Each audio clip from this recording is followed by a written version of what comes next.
6,000 thing goes wrong, then the rocket breaks. Then you get a catastrophic explosion. It's really, really difficult. This is why, like, with the landing legs for MLV, you know, not to even for a second insinuate that Kerbal is the same as real life, but look at, like, with the hold down points. I spent like a few weeks working on the hold down points, and then we spent another few weeks working on the landing legs. Fortunately, the separator today was very simple from what we learned with the landing legs, because my separator mechanism for my upper stage is basically the hold down points. It's the same thing. So that ain't too bad, right? That's not that big of a deal. But yeah, you gotta, like, I'm spending time with each component, right? And we're really making sure that we do it right. And all of those components have to come together and work correctly. And we're not even getting into how complicated propulsion is, because in Kerbal you hit the on button and the rocket works every time, right? So my biggest concern with Astra is that there are just so many other small sats out there. There's competition, and regardless of how Astra does, they need to offer a unique and useful service. Nuts and bolts rockets, Ian, is their service. But yeah, I see what you're saying. But there's going to come a bubble burst in the launch industry within the next few years. I wish space travel was like Star Wars, but I don't think that would ever be possible. If you think it's not going to be possible, Smoked, it's not going to be possible. You miss 100% of the shots you don't take. We're working on stuff like that. Nuclear thermal is a good step in the right direction. We'll probably never get to Star Wars, but in our lifetime, but there's things like nuclear thermal will get us to, like, the Expanse. That'll get us to Expanse levels if we keep doing it.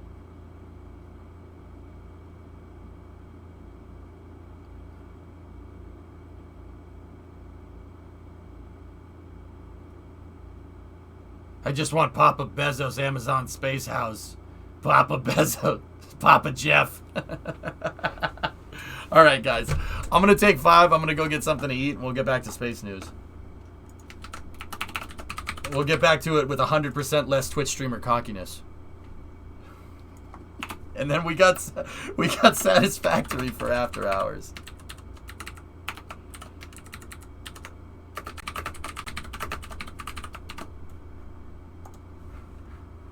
Please put that in the title. No, I'm a dick, but I'm not that much of a dick, Jax.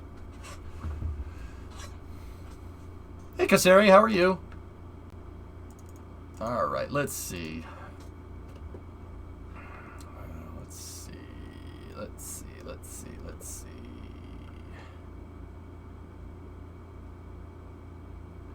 Hi, my friend. What's up, Kasari? How's things?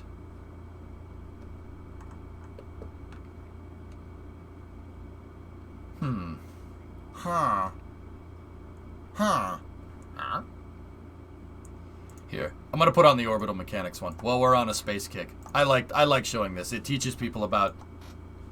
Well, it'll make you a better Kerbal player. Let me put it to you that way. All right, I'll be back in a little bit. Be right back. I'm gonna be right back in 10 fagizzies. 10 fagizzies. What's a fagizzy? I don't know. Where the fagizzy? Be back in a second. I'm gonna grab something to eat.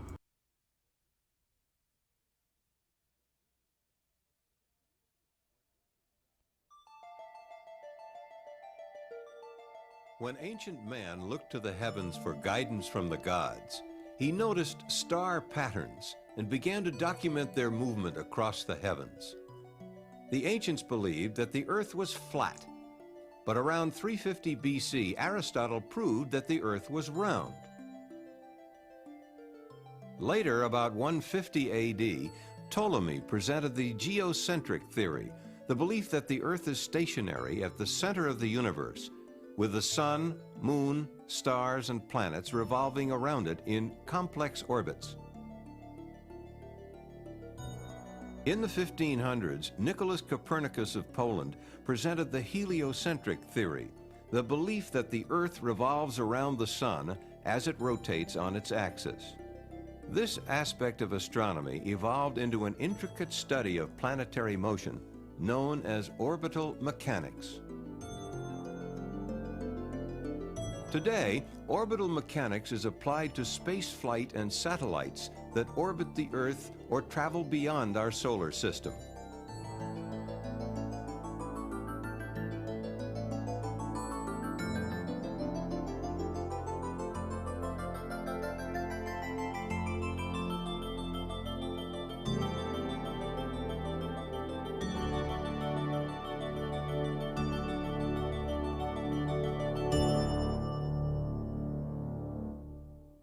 In the early 1600s, Johann Kepler, a German mathematician, using the data on planetary observations collected by the Danish scientist Tycho Brahe, developed 3 laws of planetary motion. Kepler's first law states, all planets move in elliptical orbits with the Sun at one focus and the other focus empty.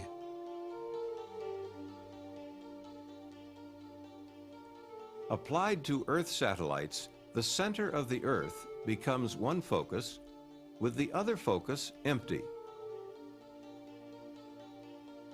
For circular orbits, the 2 foci coincide.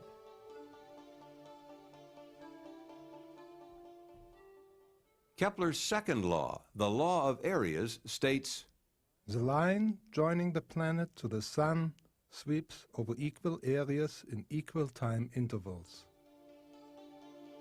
when a satellite orbits, the line joining it to the Earth sweeps over equal areas in equal periods of time.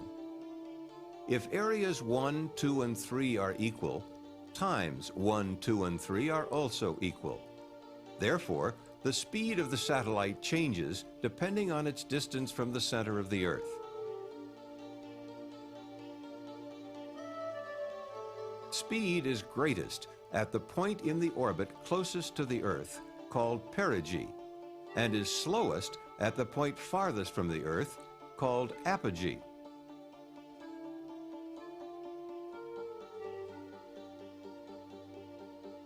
It is important to note that the orbit followed by a satellite is not dependent on its mass. A large, heavy satellite could be in the same orbit with a small, light one, each sweeping out equal areas in equal periods of time. Kepler's third law, the law of periods, relates the time required for a planet to make one complete trip around the Sun to its mean distance from the Sun. For any planet, the square of its period of revolution is directly proportional to the cube of its mean distance from the Sun.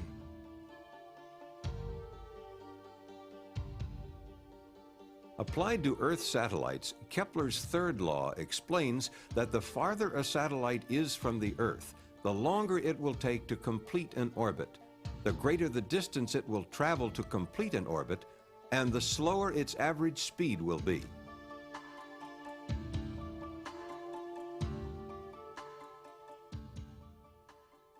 Isaac Newton, the father of classical mechanics, laid the groundwork for orbital mechanics.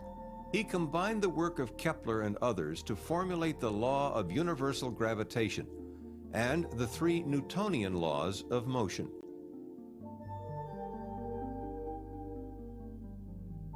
While Kepler's laws provided a conceptual model of orbital motion, Newton's laws provided the foundation for the mathematical description of orbits.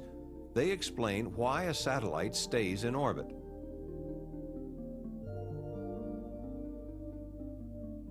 Newton's law of universal gravitation.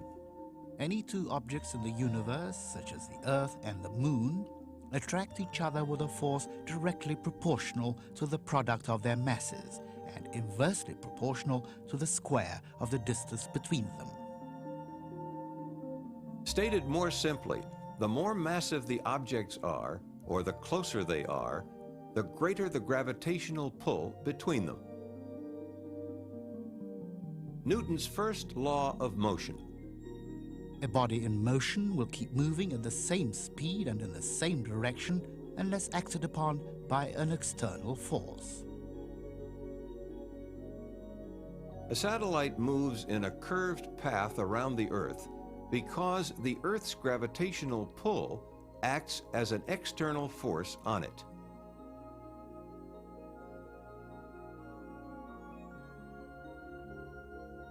Newton's second law of motion. If the sum of the forces acting on an object is not 0, the object will have an acceleration proportional to the magnitude and in the direction of the net force. Newton's second law states that force equals mass times acceleration. It is this mathematical equation and the equation for universal gravitation that forms the basis for calculating orbits. Newton's third law of motion explains how a satellite gets into orbit. For every action, there is an equal and opposite reaction. If you blow up a balloon and let it go, the balloon is pushed forward by the action of the air rushing out of it. A rocket's exhaust gases are like the air rushing out of the balloon. The following illustrates how a satellite stays in orbit. If a man stands on a mountain and fires a projectile horizontally, gravity will cause the path of the projectile to curve downward and it will strike the Earth. However, if the man fires the projectile fast enough at a specific speed, the curvature of its path due to gravity will match the curvature of the Earth under it. The projectile will then fall around the Earth, becoming an Earth-orbiting satellite. A projectile fired even faster will have a flight path away from the Earth, but gravity will act to slow the projectile down, change its flight path, and pull it back toward Earth. If the projectile's velocity increased enough, a velocity sufficient to escape the Earth's gravitational pull will be reached. This velocity is known as the escape velocity. It is equal to about 7 miles per second at the Earth's surface. The preceding description did not consider atmospheric drag and the Earth's rotation, both of which will affect the trajectory of the projectile. It illustrated the principles governing a satellite's orbit.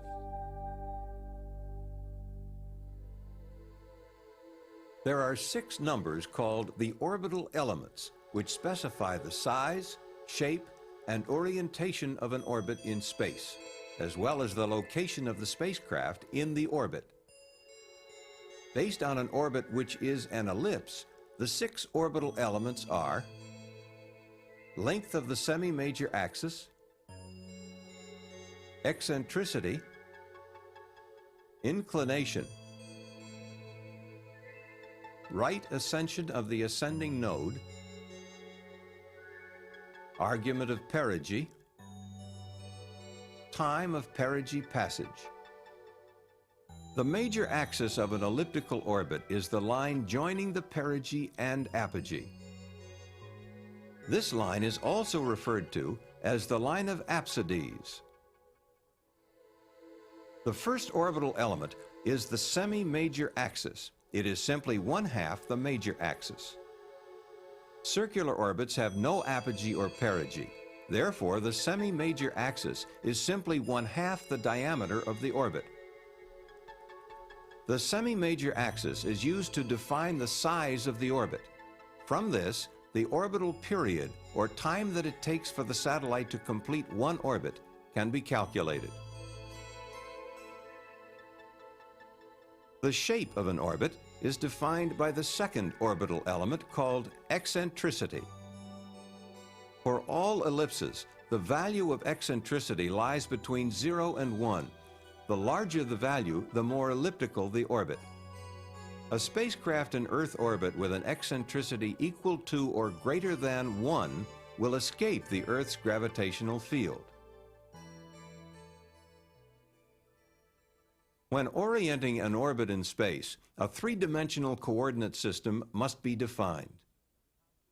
The coordinate system commonly used is the geocentric equatorial coordinate system, which has its origin at the Earth's center.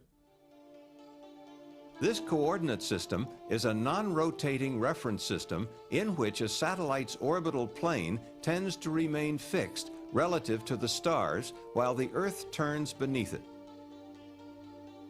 The XY plane is the Earth's equatorial plane. The positive x-axis points to the vernal equinox. This is the point where the sun appears to cross the Earth's equator on its way north on the first day of spring each year. The z-axis is along the Earth's spin axis toward the North Pole. Nodes are points in a satellite's orbit which intersect the Earth's equatorial plane. The ascending node is the point at which the spacecraft crosses the equator going from south to north. The descending node is where the spacecraft crosses the equator going from north to south. The line joining the two nodes is called the line of nodes. The orientation of an orbit is determined by three orbital element angles. The right ascension of the ascending node is the angle between the x-axis and the ascending node. It is always measured eastward from the direction away from the vernal equinox in the Earth's equatorial plane.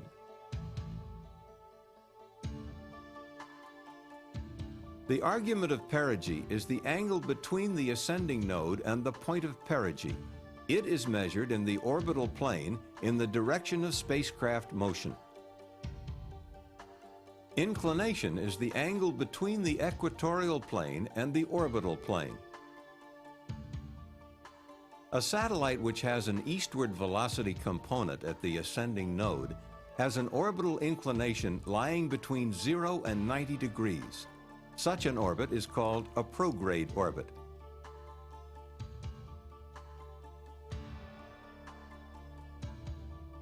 A satellite which moves due north at the ascending node is in a polar orbit. Polar orbits have an orbital inclination of exactly 90 degrees. A satellite with a westward velocity component at the ascending node is in a retrograde orbit and has an orbital inclination between 90 and 180 degrees. The 5 orbital elements explained thus far describe the size, shape, and orientation of the orbit in space. The final element is a time value used to locate the satellite in its orbit. A satellite moves in a very predictable manner. It stays on schedule. Thus, if the time at which a satellite passes a particular point is known, the time when it will pass any other point can be determined. The particular point chosen is perigee, and the time of perigee passage is the last of the 6 orbital elements. The 6 orbital elements depict a spacecraft's orbit in non-rotating coordinates.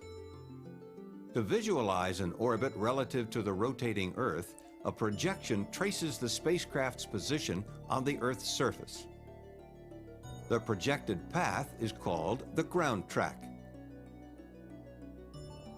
As a satellite orbits the Earth, the ground track shifts westward.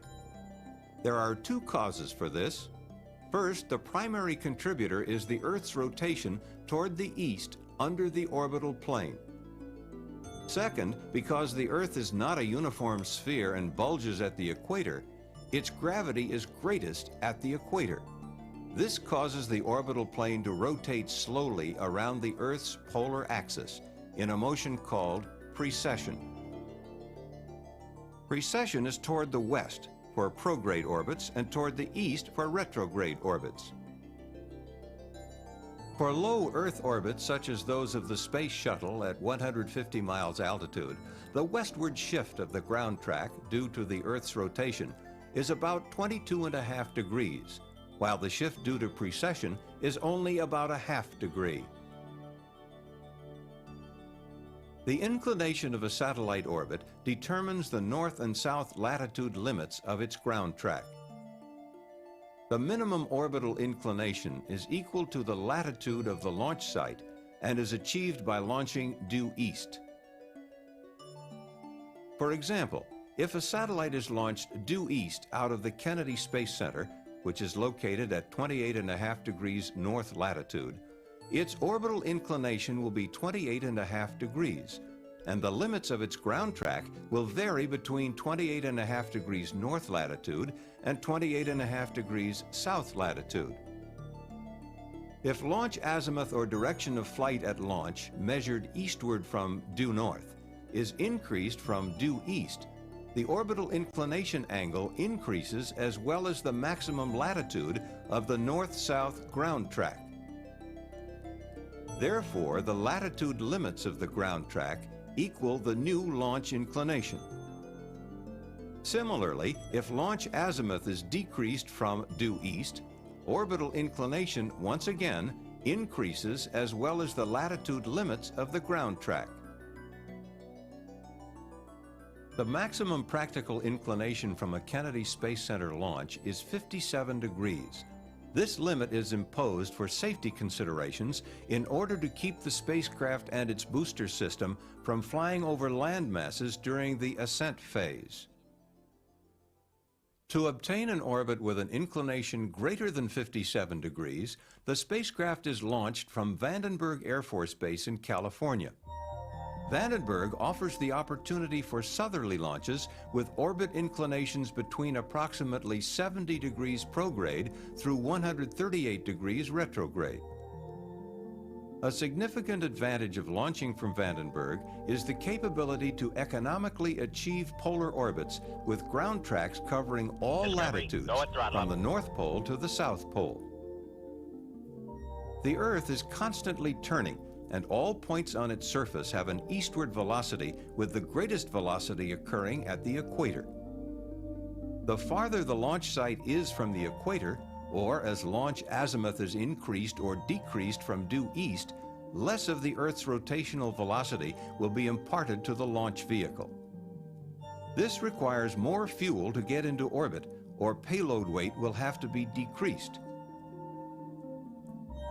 Launches due east from a position on or near the equator, such as the Kourou launch site in French Guiana, used by the European Space Agency, acquire the advantage of a free velocity gain of about 1,500 feet per second. This compares to the approximate 1,300 feet per second gain available at the further north latitude of the Kennedy Space Center.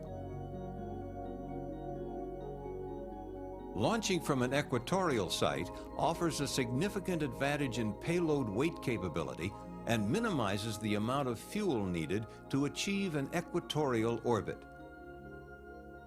Since many satellites operate in equatorial orbits, these are important considerations.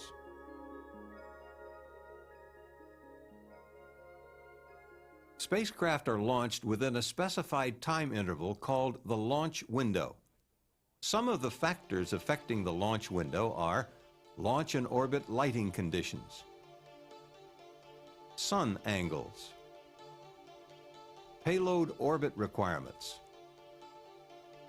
rendezvous phasing if a rendezvous is planned, tracking and communication requirements, and collision avoidance with other orbiting objects, to name a few. One of the factors defining the launch window for the Space Shuttle is launch lighting conditions, which can be illustrated by plotting time versus day of year. On this plot, we see daylight and darkness at the launch site. The longer daylight hours occur in the middle of the year, summertime. If daylight conditions are required for a convenient emergency landing site for the Space Shuttle, the launch window would now look like this. During the winter months, the available launch window for lighting conditions alone can be as little as 3 hours per day. When combined with the many other launch factors, the launch window becomes even more constrained. The choice of a particular launch vehicle for a mission depends upon the weight and size of the payload and the desired orbit. Expendable rockets used to place spacecraft in orbit usually consist of several stages that may incorporate both solid and liquid propellants for propulsion. When the fuel in each stage is depleted, the spent stage is jettisoned. Staging offers the advantage of discarding weight when it is no longer needed. The Space Shuttle is a two-stage system. At liftoff, the 2 solid rocket boosters and 3 Space Shuttle main engines are all producing thrust. After approximately 2 minutes of flight, at an altitude of 25 miles, the fuel in the solid rocket boosters is depleted and they are jettisoned. The 3 main engines, fueled by liquid oxygen and liquid hydrogen carried in the external tank, continue to burn for several minutes until the shuttle reaches its cutoff velocity. At this time, the main engines are shut down and the external tank is jettisoned. 2 additional burns using the orbiter's maneuvering system referred to as ohms are required to place the orbiter in its final orbit. The ohms 1 burn occurs about 2 minutes after main engine shutdown and establishes the orbital apogee point. The ohms 2 burn takes place approximately 30 minutes later and circularizes the orbit. Once satellites are launched and put into orbit, it is often necessary to change the orbit with an on-orbit burn. Spin it to win A it. common term used in describing on-orbit burns or engine firings is delta V. Delta V is the incremental change in spacecraft velocity measured in feet per second resulting from the burn. Look at that thing. The amount of fuel It's cool. used during a burn depends on the desired delta V change and the mass of the spacecraft. That's correct, Randy. Because the amount of fuel carried is limited, fuel consumption is one of the primary considerations in spacecraft mission planning and is critical to orbit lifetime. On orbit, a spacecraft can thrust in any direction. Burns along the flight path, forward and backward, are the most common. A unique feature of any orbital burn is that if no other burns occur, the spacecraft will later always pass again through the point of burn. Forward burns increase the spacecraft's velocity and are known as posigrade burns. With posigrade burns, the flight path of the vehicle will be raised at all points except the burn point. Burns opposite the direction of flight, which slow the spacecraft down, are called retrograde burns. For retrograde burns, the orbit will be lowered at all points except the burn point. The greater the delta V, the greater the difference between the pre-burn and post-burn orbits. Yep. That's how it Burns works. can be combined into maneuver sequences to change orbit size, shape, or orientation. What'd you think, Linux? One of the most common maneuver sequences is made up of 2 burns and is used to accomplish an orbit transfer between 2 circular orbits in the same orbital plane. The most energy-efficient transfer between 2 orbits of this type is the Hohmann transfer. The Hohmann transfer is actually 1/2 of an elliptical orbit with its perigee in one of the orbits and its apogee in the other. The burns occur at the perigee and apogee of the transfer orbit. That's straight Hohmann transfer. The use of the Hohmann transfer minimizes the delta V required, thus having the advantage There you of go, silly. using minimum fuel. The disadvantage of the Hohmann transfer This is how you play that Kerbal, it takes dude. longer than most other transfers. Yep. The type of the transfer sequence depends on the mission and the amount of fuel available. For example, a space rescue where time is critical might use a fast transfer, while a routine satellite deployment where fuel saved for later use is important would most likely use a Hohmann transfer. Yep. The burns discussed so far have all been maneuvers in the original orbital plane and do not affect orbit inclination or node position.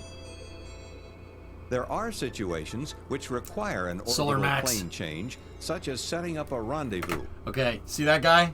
See the guy in the spacesuit on the top of the satellite? I shook that guy's hand. Or placing a Guy satellite wrestling in a an satellite in equatorial space. orbit.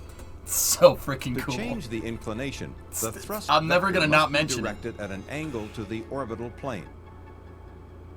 A thrust with a component that is perpendicular to the orbital plane at either the ascending or descending node will rotate the orbital plane about the line of nodes. A northerly out-of-plane thrust at the ascending node will increase the inclination of a prograde orbit, while a southerly thrust will decrease it. Yeah, but Out-of-plane thrusts so out of plane thrusts, chat. Why don't we do that more often? Anyone? Anyone know? Yeah, Boxy, it's pretty good, man. It's pretty good. You went to space just to shake a man's hand? Yeah, Jam, what do you think I meant? They're very inefficient.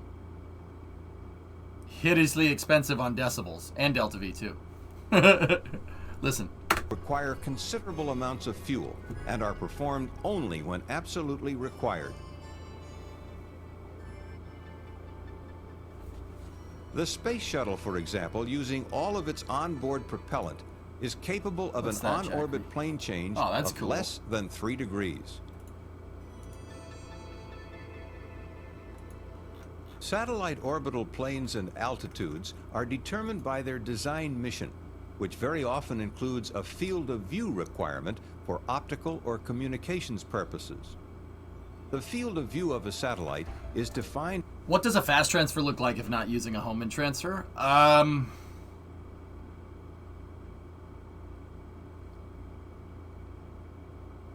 A fast transfer still would technically kind of look like a Hohmann transfer, Bagel Buddy, but it would be quicker time to apogee. So, here, let me. So here's Earth, right, and here's your orbit, right, and then like say here's the orbit that you need to get to, right. Welcome to Earth, right. So a Hohmann transfer would be something like this, right. A fast transfer would be something like this. Fast transfers would be pushed this way. But when you get here, your circularization burn, you're going to have to point this way. So you round out your orbit and get back to where you need to go. Fast transfers require way more delta V, but they're very time sensitive. For instance, like translunar injection. So Apollo. The S4B translunar injection burn is it's not a very efficient way to get to the moon. I mean, don't get me wrong, it's pretty dang good. There are way more efficient ways. You could do bi-elliptical transfer burns. You could just do a boost. Rather than doing it all in one shot, there's way more efficient ways to get stuff out there. But those more efficient ways to get stuff out there take a lot more time. We're talking, instead of taking 3 days, it takes like a month. And Apollo, time sensitive, because life support. The ECLIS couldn't last that long, environmental control and life support systems. So run out of air. So sometimes an inefficient transfer is needed when there's other bottlenecks. But yeah, TLI, the way the Apollo program did it was basically brute forcing it to the surface, like how you would in Kerbal. But that's what worked. So, yeah, probably shouldn't have stopped doing that.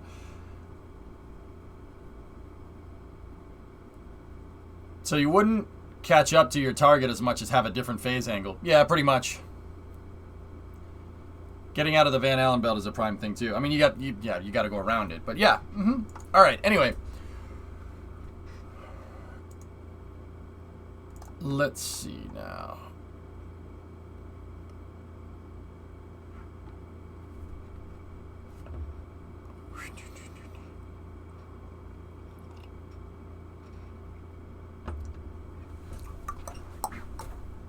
Did I see your last comment? I don't know. Did you tag me? Yeah, Bagel, no problem. I think I got that right. I'm pretty damn sure. I have a KSB question real quick. I'm trying to big rack an S1C. I lock it to retrograde, and yet halfway through reentry, it decides to flip upside down and go to the prograde node while it's still set to retrograde. I've tried bigger RCS thrusters, adding grid fins, and it still doesn't. Any ideas how to fix it?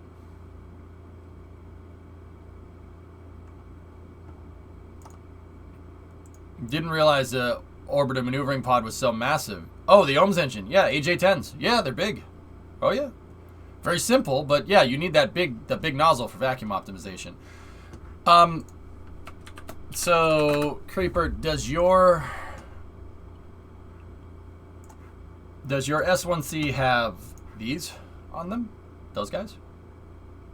Do you have the wingalings on there? New spin launch series, okay. I have a lot of links already, so no more links for now. Hi, I'm Leonard. Oh, new spin launch video. Cool. Yeah, take those off. Yep. These are counteracting your grid fins. They're not doing anything. That's why it wants to fly backwards, because putting the wings behind the center of mass will make it do that. You got to remember that an S1C is relatively short. So if you put grid fins up here, you're going to need grid fins that are way bigger than those.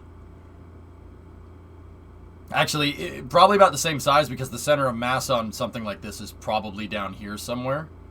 But those wings are counteracting your grid fin force because they have more moment. Oh, one more. That's not Link. That's a picture of Zelda, Yarg. You are drunk. All right. Anyway, so let me get all the Space News links up and running. Hi, I'm Leonard. Hi, Leonard. Okay, I guess we'll watch that video now, but without the overdriven sound, for frick's sake. My volume control isn't even high. Geez, spin launch. Volume control isn't even that freaking loud. Damn it, Leonard. All right, give me 1 second. Let me transfer all these links. There's a lot of small things, not one incredibly big thing, but there's a lot of tiny things. But there is some really awesome space news coming out of Kennedy Space Center, coming out of KSC. You guys will enjoy it.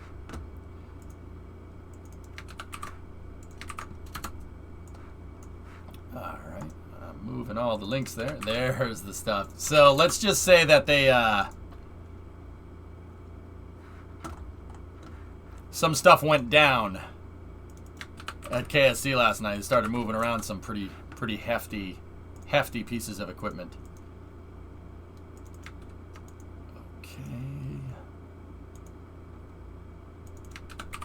Okay, we will start up with that spin launch video here. It went down the road. All right, Leonard, let's do this. Leonard's hair game is on point. Hi, I'm Leonard. I'm an electrical engineer here at Spin Launch, and my job is to develop and test satellite avionics systems that are compatible with our acceleration environment. So when we think about satellite electronics, there's two misconceptions that come up a lot. The first misconception is that larger, heavier components like this connector here or these power inductors, they're just too heavy and they're going to fall apart under the G-load environment. What we found through a lot of design, analysis, correlation, and tests is that with common materials and reinforcement practices, it's actually fairly straightforward to reinforce components compared to something like a traditional vibration environment. The other major misconception is that smaller parts, more modern things like these regulators here, or this microcontroller, or memory chips, are just too fragile and will break and fail under the acceleration. What we found to be strong under the acceleration load is generally things that are lightweight, low profile, and well supported across their entire surface area. It's kind of a happy coincidence that that's almost the definition of modern electronics packaging. If you think about modern processors, FPGAs, and memory chips with high-density ball grid arrays underneath them, you almost couldn't pick a better package for native compatibility with our acceleration loads. Yep. At this point, we've spun dozens of commercial and custom electronics packages ranging from circuit boards, power controllers, computers, cameras, lithium polymer batteries, harnessing, and we haven't seen any circuit degradation whatsoever. With just some minor attention to support, this off-the-shelf power electronics board is compatible with any launch system, including Spin Launch's mass accelerator environment.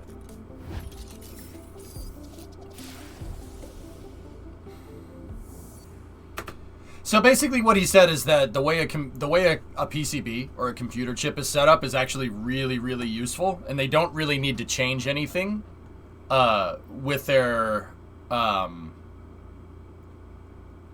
They don't really need to change anything with their current... Like, they don't need to make new electronics. Spin Launch can use off-the-shelf components, despite spinning a rocket around a lot.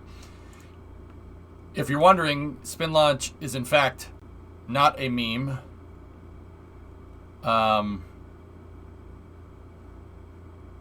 These guys are legitimately trying... Here, I'll just show you.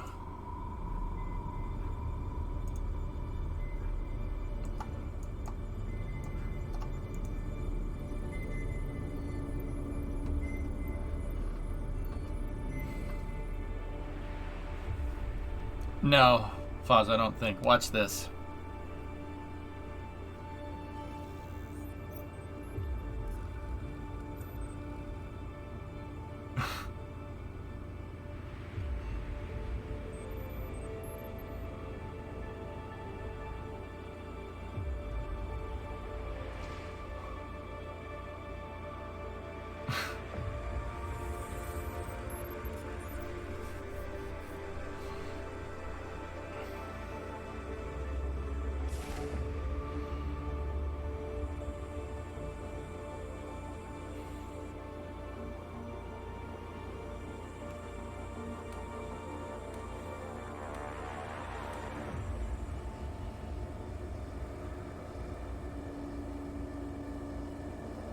I'm gonna make one in KSP. I'm gonna make one in KSP. Wait, when did we agree on that?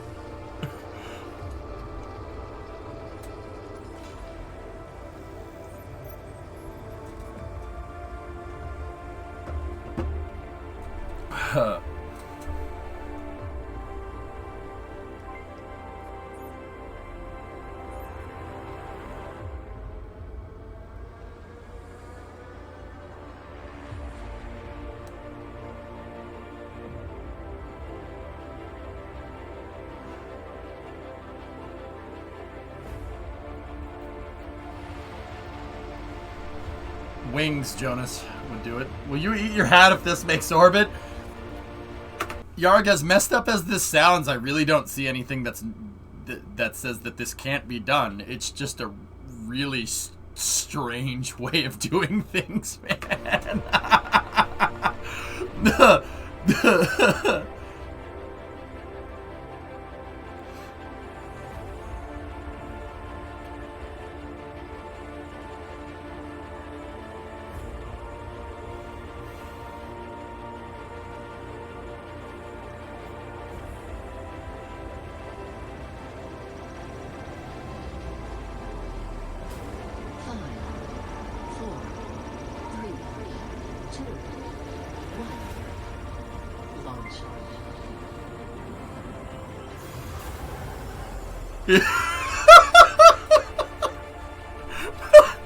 Please do this.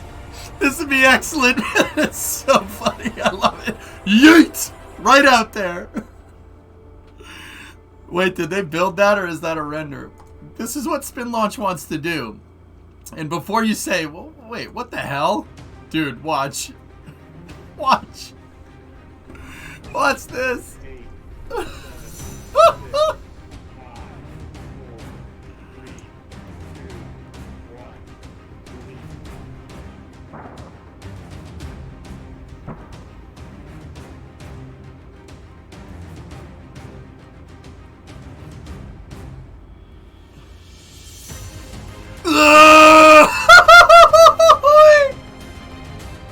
Holy crap, dude.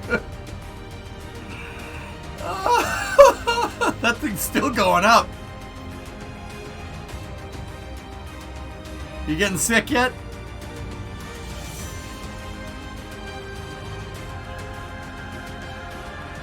That's at Spaceport America? Ooh.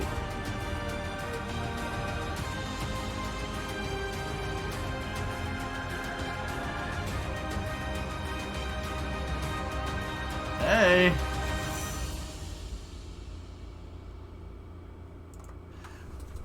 If I ever get rich, the entrance of my house will look like that. So, why would you do this? Well, your first stage is technically fully reusable. It is fully reusable, and yeah. Your gate is gonna say spin launch? No, it'll say pin squanch or something. With your garage, we make your house look like that nice. I mean, you could just build that entrance yourself with the current house you're getting without being rich. Oh, no. So, yeah, it works. At least on a subscale level, which is pretty neat. I mean, something like that on the moon would be legendary. A couple of people have said it in chat already. Maybe that's what they're doing. But the idea is that your stage, you have a rocket that's about as complicated as a large missile. And then when you spin it around like that, right, you could shoot it all the way off into space. That's no problem. Because building missiles is really easy, like, comparatively to building, like, a Saturn V. Like, don't get me wrong, it's all difficult, but... Yeah, here, check this out. It's all difficult, but it's doable. It's way more sustainable because I mean, I wouldn't say sustainable. It doesn't have as much carbon emissions if they make the thing electrical powered, which it is. It's an electric motor. Now, how they're going to generate that power is another thing, but...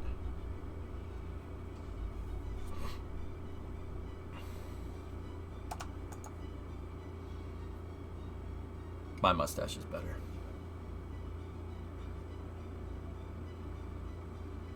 The fastest they launched was below Mach 1. Oh, okay. Never mind. It's not going to work then.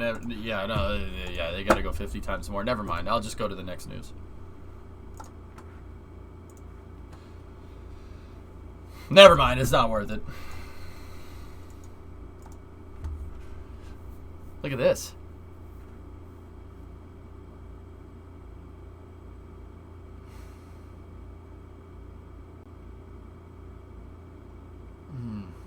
That's pretty neat.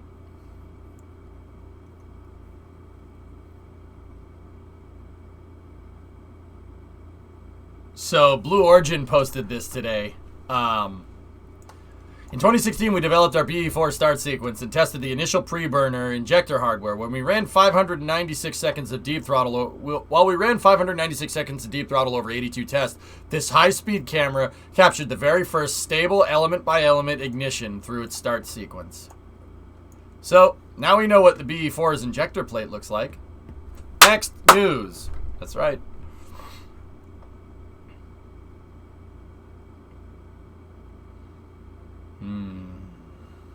That's cool. You check it out. You can see that they have a baffled injector plate. See these tow hooks? They look like tusks. No, they're using a baffling for stabilization, similar to how a Saturn V F1 engine works. I was gonna ask if it's an F1 engine. It's not. That's the BE4.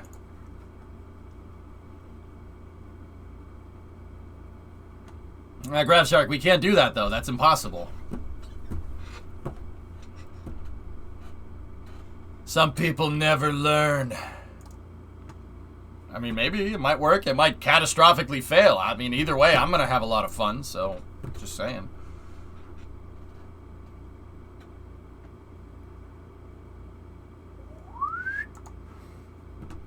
So, yeah, I thought you guys would like a cool shot of an injector plate working. I always say, how I explain rockets to people is basically, you got to fill up the combustion chamber with explosion. And the cool thing the thing that I thought was really neat about this is that you can see where the pre-burner pipe outlet is. It's up here somewhere. And if you look, it just slowly fills up the injector plate. It primes the injector plate basically, and it fills it up with explosion. But you see how you can see the gases kind of flow down? They fill up the first 3 trapezoids, right? And then they fill up the rest. See that? Isn't that cool? Any idea when the next Starship launch will be? Den, I've been saying mid-July, but I could be wrong. See the high frequency oscillations between the baffles. That's so cool. Yeah, dude. It's awesome. Why does this one have a hexagon in the center and the F1 engine had a circle? It's probably because of the propellants or something nuclear. I'm sure there's a good reason, but at the end of the day, man, I have no freaking idea. This shape was probably better suited to whatever they're trying to achieve in there, and that's about, I know that's vague, but the honest answer is I have no idea. So, like, let's think about it. What's different? Well, the F1 engine is an open cycle gas generator using Carolox. Well, open cycle to closed cycle, I don't think is going to change too much how, like, the geometry of an injector plate baffle. I think the propellants absolutely would. But that's just a guess. I have no idea. Because it works. You're damn right. You're damn right. It's Rocket Engine 1.1, dude. Just got here. What are we looking at? A BE4's injector plate going off. Check this out. Blue Origin posted this, and really freaking cool.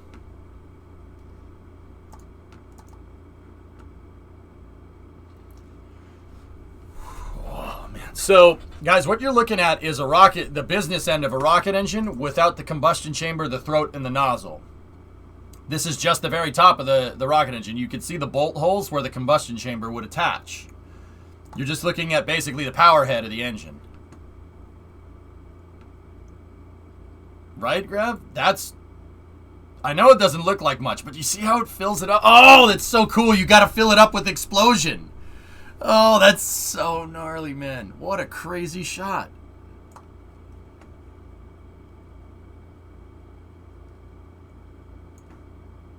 That's so cool.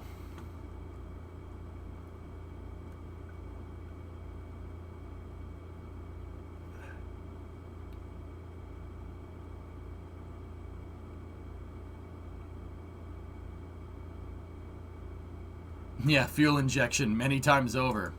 Are those multiple smaller explosions or just a single big one? This is extremely oxygen-rich, staged gases. So, guys, they're testing the pre-burner here. So, okay, this isn't exactly how this works. It's not exact. This stuff is complicated to the point where there's not much of an analogous thing that you can come up with. What a pre-burner basically is a jet engine. It's a jet engine that's designed to run with the exhaust at a certain mixture rate. So, oxygen-rich stage combustion. An oxygen-rich stage combustion has a oxygen pre-burner that mixes liquid fuel and oxidizer heavily in favor of the oxidizer. Okay? And that jet engine shoots into this right there. But it gets mixed with more liquid fuel. The oxygen-rich fuel mixture mixes with more fuel mixture to the master mix ratio, I guess the mixture ratio inside of the combustion chamber here. And then you make a nice big explosion. So these aren't necessarily explosions here. What this is pre-burner exhaust. It's not like one big explosion so much as just a lot of gases coming out of the injector. It's a liquid being shot into a gas that is combusting, but it's not really an explosion per se. It's more of a fire. They're just making fire. That's it. Now, if you take this fire and you compress it inside of a tube and then you squeeze it out the end of the tube, then you make a rocket engine. How slowed down is this? This 14 seconds is probably like 1 millisecond or something. Yeah, maybe not 1 millisecond, but yeah, this is extremely slowed down. Is that only the pre-burner plate or both? Because that's the injector plate, main power head. Yeah. The gas is coming out, but it's being mixed with liquid fuel. I mean, yeah, it's being mixed with liquid fuel. It's being mixed with methane. Yeah, dude, look at the...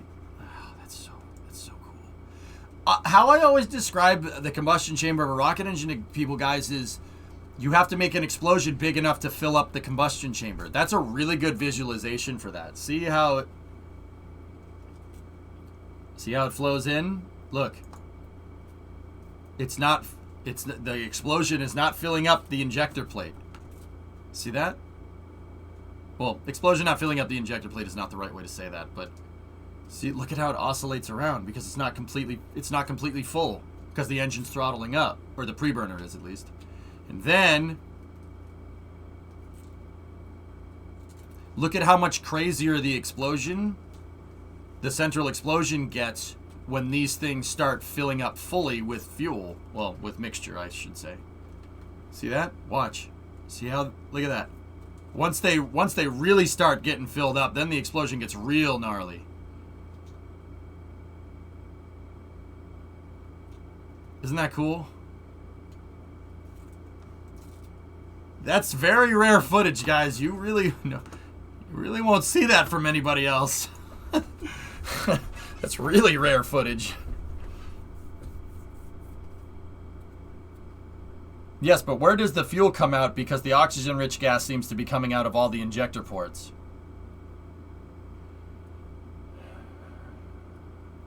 Yeah, it seems, but Builder, it's not. There are ports in there. You just really can't see them. You got to remember, this is infrared. This is IR, okay? Dark stuff with infrared is cold. B4 is methylox, right? So liquid methane, liquid oxygen. At this point, the oxygen has already been pre-burned, so it's very, very hot. But you notice there's gaps in between all this, right? See all the gaps? Guess what's coming out of there, my dude? Fuel. You can't see it. It's infrared. It's dark because it's cold. It's extremely cold. That's what happens when you use an oxygen-rich stage combustion cycle. Your fuel at this point that doesn't go into the pre-burner is going to be shot into the combustion chamber at very cold temperatures comparatively. See what I'm talking about? This is not all the injector holes. There's a fuel hole in between each one of these because you have to get good atomization. You have to spray the fuel in, you have to spray the liquid fuel, and then you have to shoot the gas mixture from the pre-burner into each other to get them to atomize correctly. If they don't atomize, well, you made a nice flamethrower. Well, I mean, you're not even going to get combustion if they don't atomize correctly. Now, what's fuel atomization? What does that mean? Like, what are you talking about? Well, here.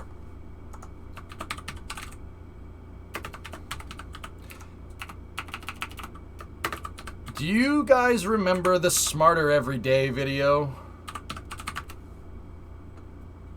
Smarter Every Day 259, where Destin has the carburetor, and he's the carburetor working. You want to see you want to see a picture of what fuel atomization looks like? I'll show you. So once again, this is from Smarter Every Day, an amazing, amazing channel about learning about physics and stuff. Check this out. So this is looking at the venturi in a carburetor that he made. Watch. There's the fuel. The fuel gets sucked in because it makes a huge vacuum in here. So the fuel gets sucked through like a straw, right? Watch. And then, wait for it. That's atomization right there. The pressure drops because the intake valve on the engine opens.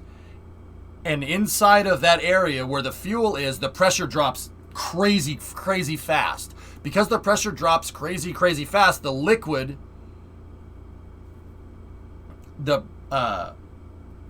basically spreads out like insanely quick, and it spreads out to the point where it can combine with the air, the leftover air inside of there. That's called fuel atomization. Rocket engines need to do that. But rocket engines need to do that constantly because it's not like an engine where a piston is going up and down and right? Rocket engine is just constant. That's fuel atomization. See? Isn't that cool? That's what you're seeing there in this. But because it's an infrared, it doesn't look the same. But they are shooting liquids into gases. The reason you can tell is because this looks like a checkerboard, right? This looks like Chinese checkers here. Because there's cold and then there's hot right next to each other. That is exactly what they're doing right there. But they're shooting hot gas. They're shooting hot gas from the preburner, a very, very oxidizer-rich mixture into here, instead of just using atmospheric air. But it's literally doing the same thing. That is exactly the same. This is the liquid methane. The gas mixture around it is oxidizer-rich, and it shoots it into the combustion chamber in such a way that it does that. It atomizes. Isn't that cool? That's legit, dude. This is why, that's the reason why one of the reasons why I like working on cars. Just on a side note, cars are doing stuff that rocket engines do. They're just doing it in a different way, but it's the same idea. Now, I don't think I can go buy a Falcon 9, but I can go buy something that does something like a Falcon 9, but it has 4 wheels on it and a pickup bed. But it does the same thing. Pretty cool, huh? Actually, if you really wanted to be technical, it doing the same thing would be buying a diesel. You could buy a Ford Falcon. You know what? That's a very good point. That's a very good point. Have you tried buying a Falcon 9? No. What temp would the gaseous oxygen be? Well, it's been pre-burned, Phil. I'm going to guess it's up there. It's way up there. That's why people do stage combustion cycle. That's why the Russians tried to they did. That's why they pioneered oxygen-rich stage combustion, because you get really good atomization if you can drop the pressure enough, because you're not combining two liquids. You're combining a gas and a liquid. And combining gas and liquid at low pressure is very, very easy to do. And it gives you a way more complete burn because you're running oxidizer rich. You burn off all of the fuel completely. And you know what the crazy thing about that is that you can do that with cars. No, you can't do a stage combustion cycle with cars. But if you engineer the right type of air intake for your car, you can get extremely good atomization and run with a lean oxidizer rich mixture, and you could get like 30-40 miles to the gallon in an old car. It's easy to do with carburetors. You just got to change the jets on the carburetor. You can do stuff like this. You can use the same exact principles as the oxygen rich stage combustion to make an old car get 40 miles to the gallon, no problem. A turbocharger is just a turbo pump for a car. A turbo pump is a fluid impeller, Synerd. It's more like a fuel pump than anything. A turbocharger is a compressor. It's a radial compressor. It compresses air, not liquid. Those are two different things. But yeah, the same idea. Synerd, now a cool project that I would like to do is have a turbo pump be your fuel delivery mechanism for a car. Can you imagine, instead of a fuel pump, you have a turbo pump for your car engine? That'd be so stupid. It really, I mean, to be fair, you wouldn't need a big turbo pump. You would just need a turbo pump that's good enough to fill the plenums up, right? You could do it, and you could drive it off the exhaust gas. You could do that. That would be cool, huh? I would see, this is the kind of stupid stuff that I want to try. Like when we move, I want to try stupid stuff like that. Let's figure it out. Let's try it. We'll buy a lathe and we'll try to make an adapter to make a turbo pump. Turbo pumps get really inefficient at tiny sizes. That's why we have electric pump fed engines. Oh, all right. Yeah, you're right. Never mind. I'll just frick off then. I won't do it. Screw that. Let's just sit and we'll watch paint dry on the side of the wall in my workshop. All right, cool. Sounds good. Next news. So, Rocket Factory Augsburg is a commercial space company out of Europe. They're one of the first commercial space companies out of Europe because Europe's trying to get in on the commercial market as well. And they literally made a mod pack for their rocket for Kerbal.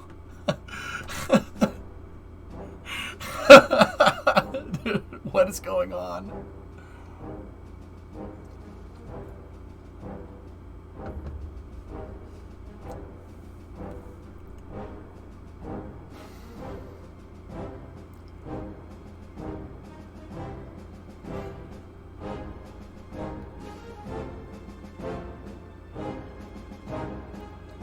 They made a mod pack for their rocket.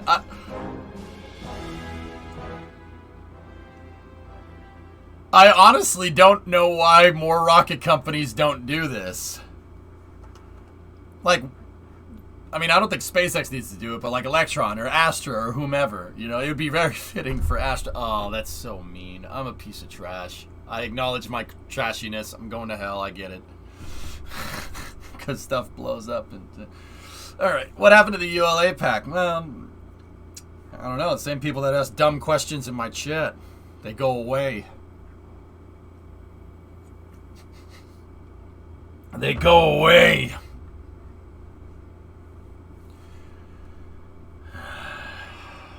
Anyway. All right, that gets me a follow. We'll follow Augsburg from now on. Way too soon? Yeah. I must not ask dumb questions then. No, you don't ask dumb questions, Synerd. You're just annoying. Sorry, man. I woke up today and chose violence. Did Arca ever stop scamming with their hot water heater? I don't know, Jared, but this is what I've said about Arca from the beginning. Yeah, I don't know what they've done as a company in the past. I can't speak to that. But what I will speak to is the engineering, because I know at least a little bit about that. A water-powered rocket like that is not necessarily a bad idea. That's not a bad way to do things. It would be really good for a first stage, because first stages aren't necessarily about efficiency. Now, steam is not going to give you good specific impulse, but it is very energetic. This is why most power plants, nuclear, coal, oil, liquid natural gas, they all use steam to turn a turbine. Right? So Arca is onto something. That's not a bad idea. It's just, I don't know what they're doing. I haven't heard anything from them lately. So steampunk rocket. That's not a bad idea, Wolfram. I will say steam is like anything that has to do with water in this universe is an anomaly. Water is strange. It doesn't act like everything else. And when you evaporate water and you turn it into gas, that gas can hold a lot of energy. It can hold a lot of energy in the form of heat. You can use that to make a pretty damn good rocket engine. It will work. It's just like letting the air out of a balloon. But steam can store all that energy in it. You can make water heaters shoot out of a house. Didn't Mythbusters test that? It's a very energetic reaction. You could do that. That's not a bad way to do things. With that being said, I don't know what ARC is up to. Yeah, you see what I'm talking about? There's a lot of energy being stored there in the water heater, where Mythbusters built like a 3-story house and they shot the water heater through the house. That was hilarious, man.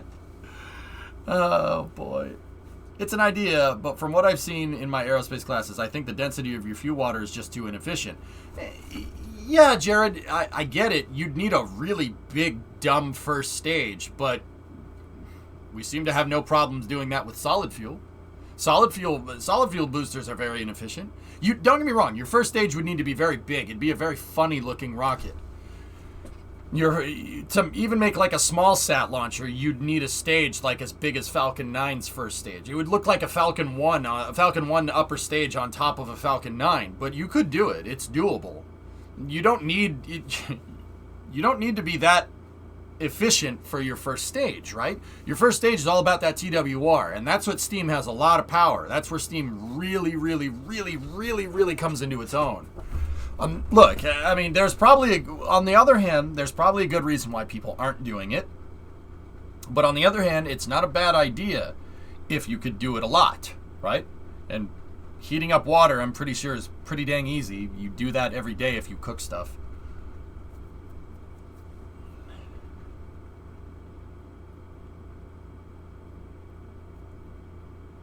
Is that why early rockets like the A4 used ethanol, water, and LOX?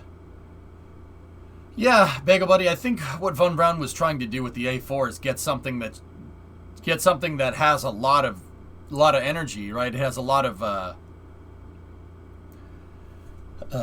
get something that's pretty dang efficient, but also something that's not like I don't think cryogenics was thought of yet. He was using what he could because rocket fuels didn't really exist. Water is super easy to handle and maintain. You could fill up this rocket with a fire truck. It's not a bad idea. So how about water-powered Sea Dragon?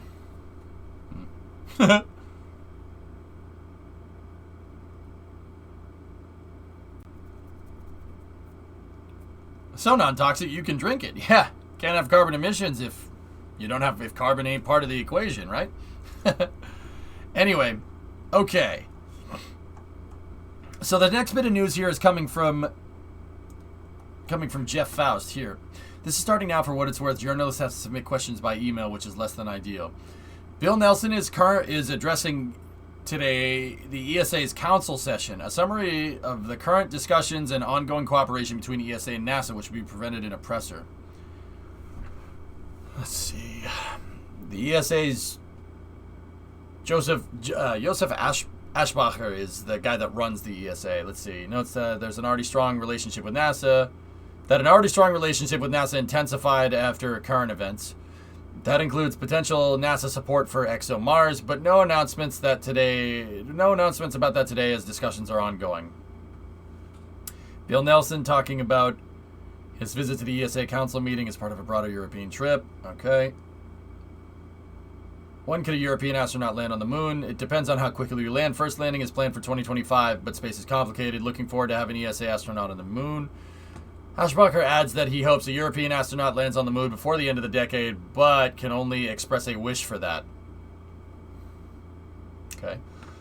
Neither Nelson nor Ashbacher offer more information about potential NASA support for ExoMars. Ashbacher says that there's a lot of intense discussion still going on. And then here's the big one. Here is the big thing from this. Bill Nelson said, "We are proceeding on the seat swap with Russia, important to station operations." And this is something that I've always said. You need to have mixed crews, mixed nationality crews to operate the ISS correctly. What does that mean? Americans are still going to fly on Soyuz? and Russians will fly on commercial crew capsules. The reason is because you don't want to have all Russians up there. You don't want to have all Russians up there and have something go wrong on the Russian side of the station and have there be a language barrier. Now, don't get me wrong. Any astronaut or cosmonaut that flies on Soyuz speaks Russian. Any astronaut or cosmonaut that flies on any commercial crew vehicles will have to be fluent in English, but you still want to be absolutely sure, because you don't want to sit there and be like, okay, Google Translate, oh, the life support system is failing. It's you know, it's important to keeping the operations of the station going correctly. So that's kind of good news on the space front, that despite all the crap that's going on the ground, the peace is being maintained in space. That's pretty good. Not the worst bit. I'm sure people will be super happy to hear about that in chat, so we'll go on to the next news. Oh boy.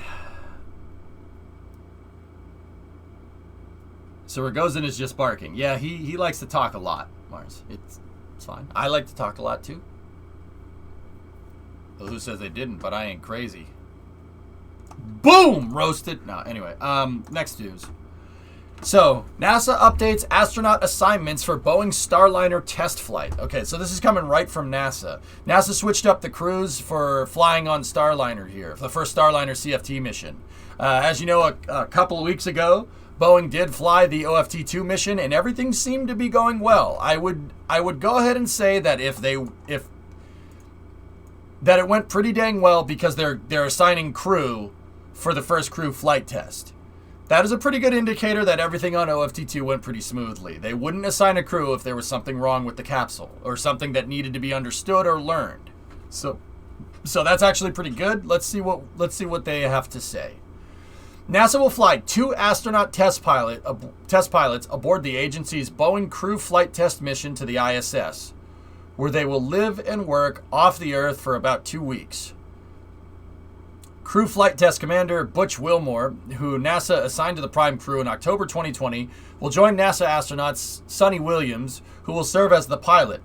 Williams previously served as the backup test pilot for the crew flight test, while assigned as commander of NASA Boeing Starliner 1 mission. That's the PCM mission. Post-certification mission. That's the first operational mission for Starliner.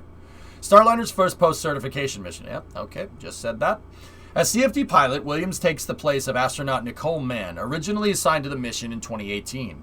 NASA reassigned Mann to the agency's SpaceX Crew 5 mission in 2021. Whoops.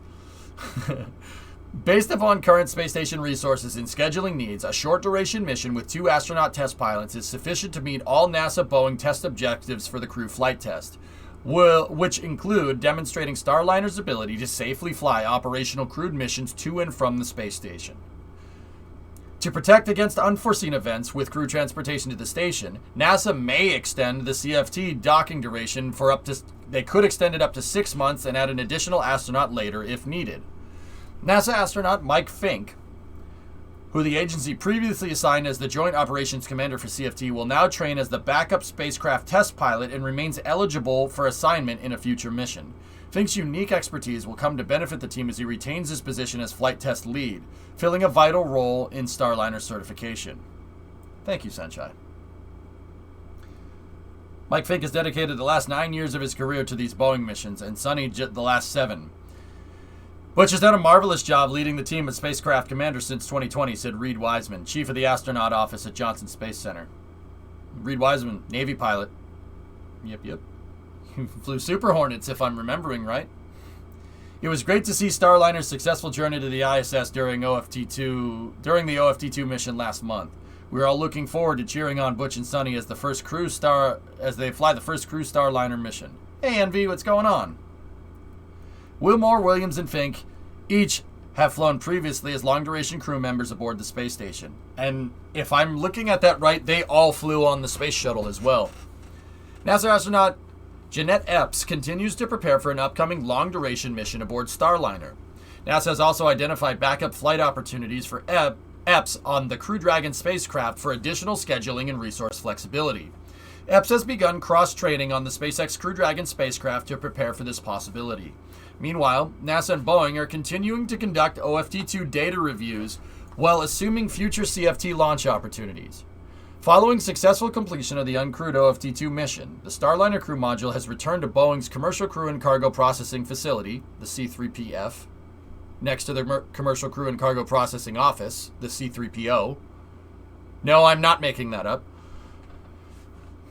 It will in Florida, where it will undergo system checks and vehicle inspections.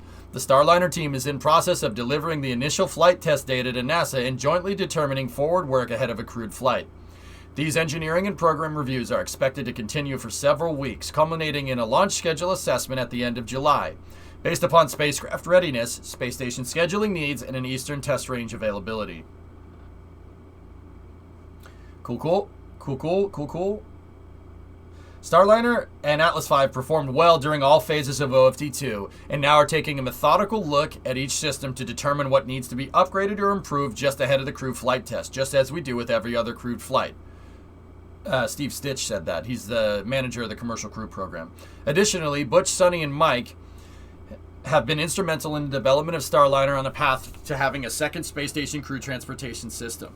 For the crew flight test, Boeing's Starliner will launch aboard an Atlas V from Slick 41 at Cape Canaveral Space Force Station in Florida. Yep. Following a successful CFT mission, NASA will begin final processes of certifying the Starliner spacecraft and systems for crew missions to the space station. Regular long-duration commercial crew rotation missions enable NASA to continue the important research and technology investigations taking place aboard the orbiting laboratory. Such research benefits people on Earth and lays the groundwork for future exploration of the Moon and Mars, starting with the agency's Artemis missions, which include the first woman and the next person of color on the lunar surface. Perfect. So, fellas, it seems like they assigned crew. They still have data to review, but they wouldn't assign crew unless they were pretty dang sure that CFT was good to go. They did say that there are small changes. There are small things that they can learn to prepare themselves for CFT with some small modifications to Starliner here and there. But yeah, with a set crew assignment, I think we're good. Now, I wouldn't read too much into Mike Fink being moved off of the mission. If I read that correctly, them moving him off the mission is just giving them more flexibility in case something goes weird. Like it gives you maximum flexibility for scheduling. I wouldn't read too much into it. Like, I don't think there's really any drama here. It's just NASA moving the rotation around to make sure that they have continuous presence on the space station.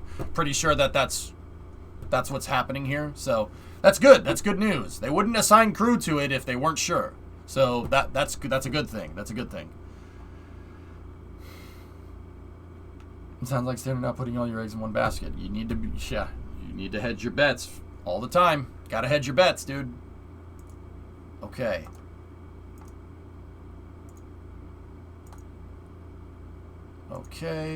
So, next bit of news here.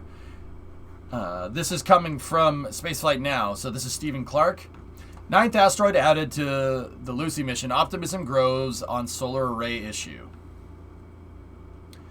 Engineers have made progress in attempts to fully unfurl a solar array wing that snagged on NASA's Lucy asteroid explorer shortly after launch last October, adding to optimism that the spacecraft can complete its 12-year mission as planned. Yeah, one of these circular solar panels on Lucy didn't open.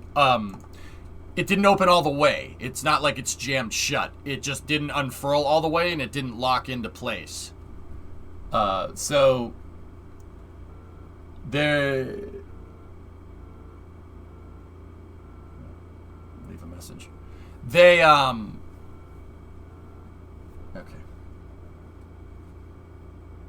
Give me 1 second.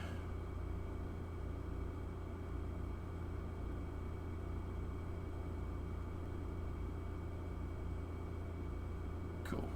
Yeah. I'm working right now, man. What's up? Send. Can I call you back later? I thought it opened up, but it didn't lock. So like 99%. Well, clearly it was something that they were worried about But one of Lucy's 2 ultraflex circular solar arrays opened up to about 96% of its fully deployed state after arriving in space last October following a launch from Cape Canaveral. The other solar array fully unfurled as the spacecraft began a robotic science mission to fly through swarms of unexplored asteroids that lead and trail Jupiter in orbit around the sun. Yeah, Lucy is going to explore an asteroid belt called the Trojans. And it basically, in a number of years, I think it's a 12-year mission, if I was reading that right, it actually is going to go orbit around a couple of asteroids, and then it'll shoot back towards the sun. It'll grav-assist off the sun and go explore more asteroids on the other side of the belt, which is really freaking cool. It's a gnarly freaking mission. If you look at like a map of how the thing moves around the solar system, it looks like a roller coaster. So that's good news. It's good news to hear that they're getting this stuff done correctly. Here, check this out. You got to look at the trajectory. It's gnarly. You'll be like, oh, that's how that works. Yeah, of course, EJ. Sure, why not? Here, take a look at this.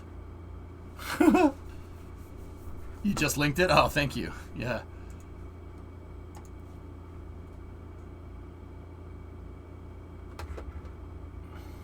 So it launches, right?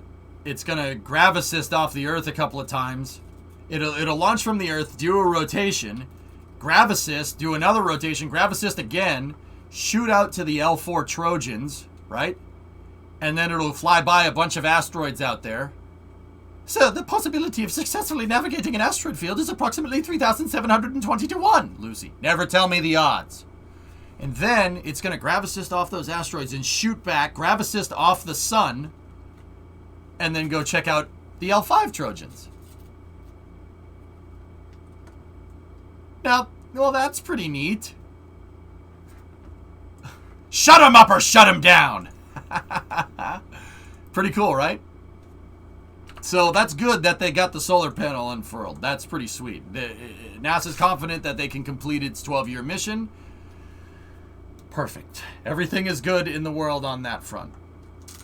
Where's it going after that? Yes?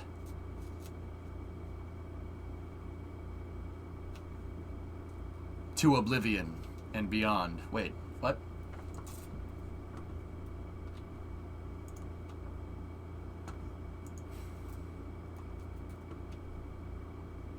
Okay, so let's see. What do we got here coming in next? Hold on one second. Okay.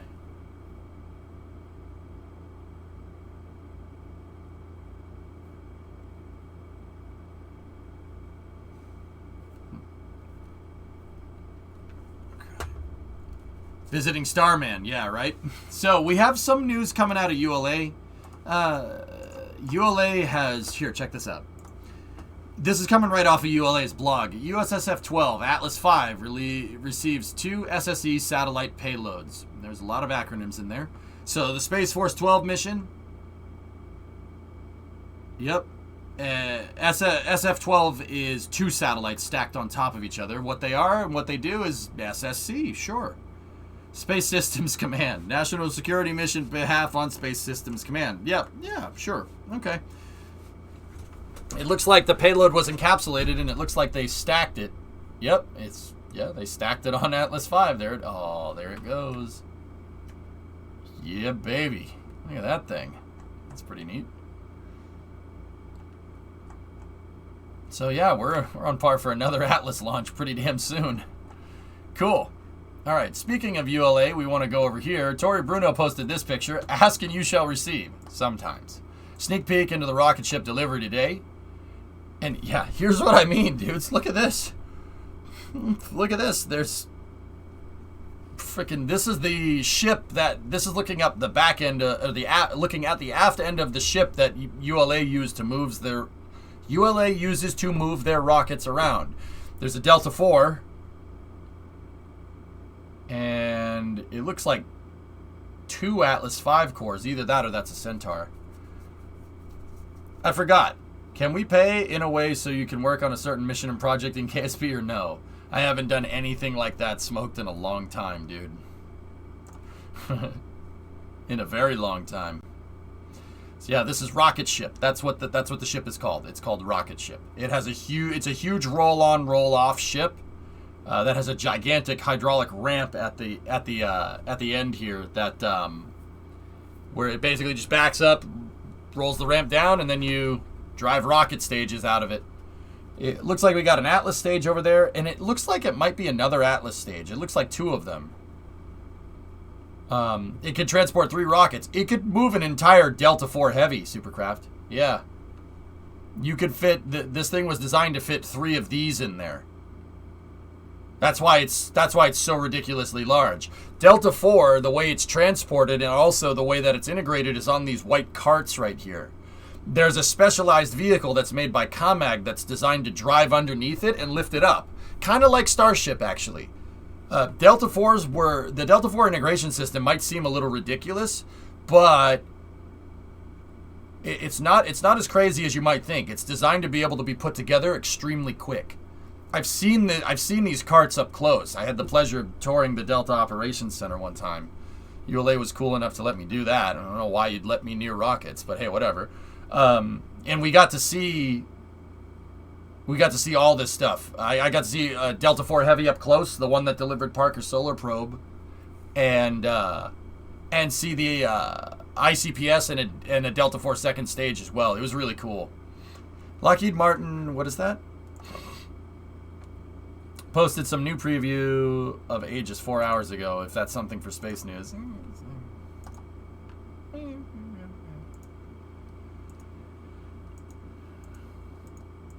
Aegis? No, the backups, redundancies, and failsafe, the key safety of Orion. Oh, okay, cool. Yeah, we could check that out maybe in a little bit. Is that the time where the ULA engineers were like, how do you know all this? Yeah, that usually happens, Bauxy. That happens a lot.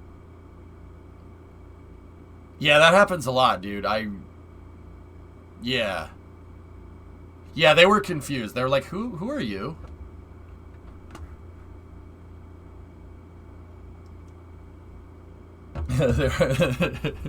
Yeah, I thought it was cool. The COMAG is one of the coolest vehicles here. Delta IV Transporter. There's this really cool truck that looks it looks super freaking Kerbal for what it's worth. Yeah, see, look at that thing. Now the cool thing about the COMAG, right? It's a giant SPMT that can move the entirety of Delta IV Heavy. It can move the whole thing. But if you notice, it's only designed to pick up on the processing stools, or on the processing carts, those white carts that I'm telling you about. See right here? The COMAG has this really crazy spine. It has a huge iron beam that connects the front and the back. And there's SPMT in the front and the back. It looks like an SPMT if you were going to use an SPMT to make a bridge. It's really freaking cool, actually. Here, let's see. COMAG. COMAG makes SPMTs, but yeah, there's a good picture of it right there. See? It's the strangest looking vehicle ever, but it's so cool.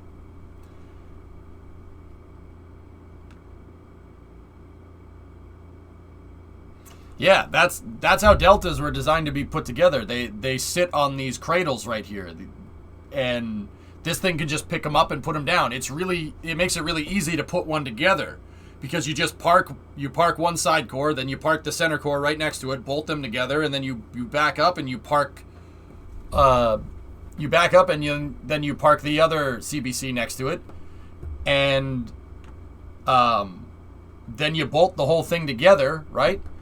And then you take the carts off of the side boosters. Like I said, when this thing is moving a Delta IV Heavy, you don't need the carts on the side. You just can leave the cart on the front. See? It's the strangest looking thing. See, I've stood right where this picture was taken.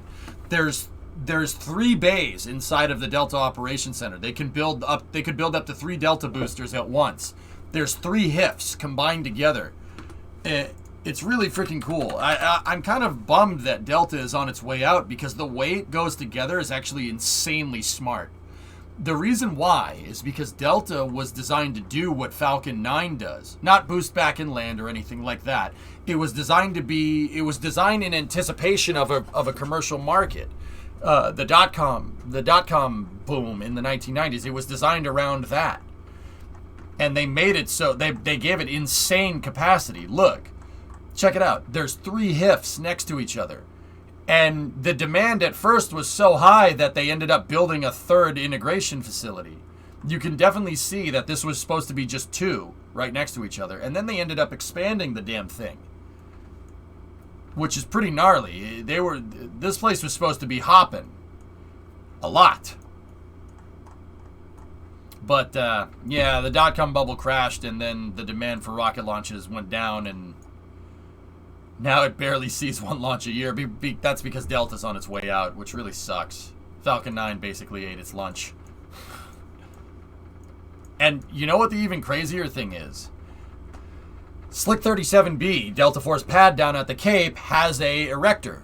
It has an erector, not a transporter erector like Falcon, but just a static erector. And what's crazy is that when you go to integrate one of these boosters, all you do is drive the CAMAG up and then set the cart down on the erector, and the cart will bolt to it. The cart bolts to the erector, and it just moves it upright. It's actually pretty damn cool. The way Delta 4 goes together was very smart and very, very well thought out. Let's see if I can see a picture of it. Yeah, see? Look right there. See? There's that cart. Mike Howard took this picture. See the cart? They just bolt it to the erector and whoop, goes right up. You could do that with Hybrid Tech and KSP. That would be actually really easy to do. Alan Walters took this picture from America's Space. But see? They just bolt the carts to it and you're good to go. The bottom cart here is a little bit extended because Delta 4 has a reaction frame attached to it, just like Falcon Heavy. It's very similar, but it's the frame goes with the rocket and the erector doesn't. It's all the same kind of design though. But see the frame right there? That's Delta 4's RF. I've stood literally where this picture is taken. This thing is gigantic. You don't realize how big RF-68As are. They're freaking huge. You can stand inside of that nozzle. Look at it compared to the ladder. The thing's gigantic. I mean, look at the dude right there. The freaking thing is huge. It looks cursed without the second stage. Yeah. How does a single Delta 4 booster control roll with only 1 engine? That is a very good question, actually. That's a good one. You notice that. Look at this image. You tell me.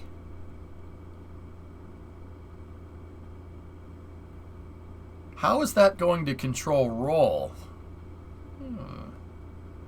2 little engines. Well, one of them looks fixed. The other one looks like it moves.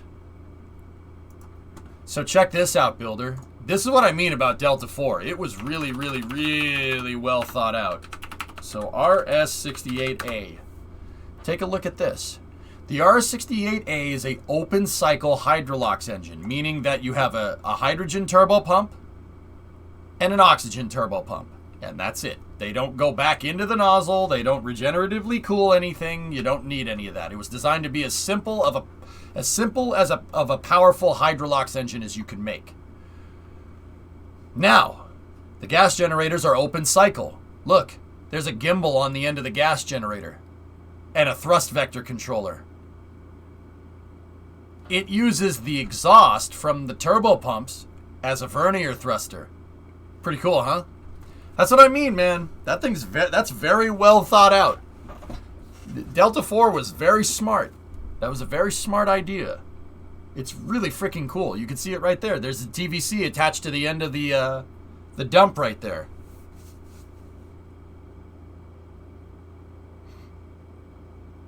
But it only has 1 gimbal. It's a roll control thruster, Bauxy. It only needs 1 gimbal. All you got to do is turn that this way, back and forth. That's it. You don't need to do this with that. That's what this engine does. That's what the main engine does. So RS-68s have a gimbal on a gimbal. Isn't that cool? I always thought that was really neat. I like Delta. I think it's a really, really awesome rocket, and I'm really bummed that it's, like I said, it's on its way out. There's no regenerative cooling. Well, if there's no regenerative cooling, why doesn't the nozzle melt? Another good question. And another really well thought out thing, Alleviate. Very fuel rich, it's hydrolox. So you can run fuel rich, but you'd be wasting the efficiency of hydrogen. No, it does not run fuel rich. It's open cycle. Now, don't get me wrong. They probably run a tiny smidgen fuel rich with hydrogen, just because, yeah, operating at stoic would probably melt it. Operating at ideal mixture would get too hot. A lot of rocket engines do that. But in terms of the nozzle, what do you think? They made the nozzle out of heat shield. It's an ablative nozzle. The inside of that nozzle is made out of the same stuff that you'd make a heat shield for a capsule out of. Yeah, ablative nozzle. That's how it cools. Basically, the nozzle burns off, right? It burns the rocket fuel, or the rocket gases, the hot exhaust gases coming out of the throat, burn the nozzle, and the nozzle burns cool, and it provides a nice film of gas to basically keep the nozzle from melting. Yeah, I'm telling you, man, Delta 4 and R68s, dude, they were very well thought out. It's a very smart system. It was made to be built. It was made to be built a lot. It's just a shame that it never happened. And the real crying shame is that we aren't using R68s for anything else. These are very good engines. Yep, not a bad idea, especially if it's a disposable stage. Bingo. That's kind of what I figured. However, I can't see anything coming out of it when it's launching. Well, if it's a hydrolox turbo pump, or if it's a hydrogen turbo pump builder, yeah, of course you're not going to see anything. Hydrogen is clear. Clear odorless, man. Yeah, of course you're not going to see it. Now, if you looked at it from with infrared or something, I'm sure you could see it. But look, you can see them working right here. You can see the three outputs are working fine because that hot gas that's coming out of the turbo pump is burning the outside of the nozzle right there. All three of them, actually. See? I wonder how many engines can be converted to other fuels like the LR87. Pigzig, another good question, actually. You guys are asking really good questions today. So the reason why the LR87 was able to run hypergalls, hydrolox, and carolox is because of how the turbopumps are set up. So Delta 4 with the R68 has two turbo shafts, two turbopump shafts. There's an oxidizer and a liquid oxygen and a hydrogen one, right? They're two independent shafts that move separate from each other. Now, there are rocket engines out there that have actuation off of one turbine to actuate the other. Now, what does that mean? Well, there are some rocket engines that have a transmission in them. Okay, so like an RL-10, for instance. An RL-10 uses the heated up hydrogen from the expander cycle to turn the hydrogen turbopump. The hydrogen turbopump has to spin a lot faster than the oxidizer one because when you're using hydrogen, you have to deliver way more hydrogen than oxygen. Your flow rates are completely different, right? So, an RL-10 has a gearbox that's built into it. Attached to the hydrogen shaft, there's a set of gears, like a differential almost. It's not a differential, but you are getting differential RPM, but that can be done through a simple gear reduction. And the hydrogen one spins, and then there's a reducer, there's a gear reduction, and that makes the liquid oxygen one. Actually, no, I had it wrong. Hydrogen needs to spin less. The oxidizer one is the one that needs to spin fast. But so you go through. The oxidizer one is smaller. Let me put it to you like that. There's a gearbox, and the gearbox from the hydrogen turbo pump spins the oxidizer pump as well. Now, the key with the LR87, and this is the reason why they were able to run it off so many fuels, is the LR87 has something like the RL-10. But this was kind of ingenious design by, I think it was Rocketdyne, I think. Ingenious design. They made it so you could swap the gears. The gears were like a quick change rear end.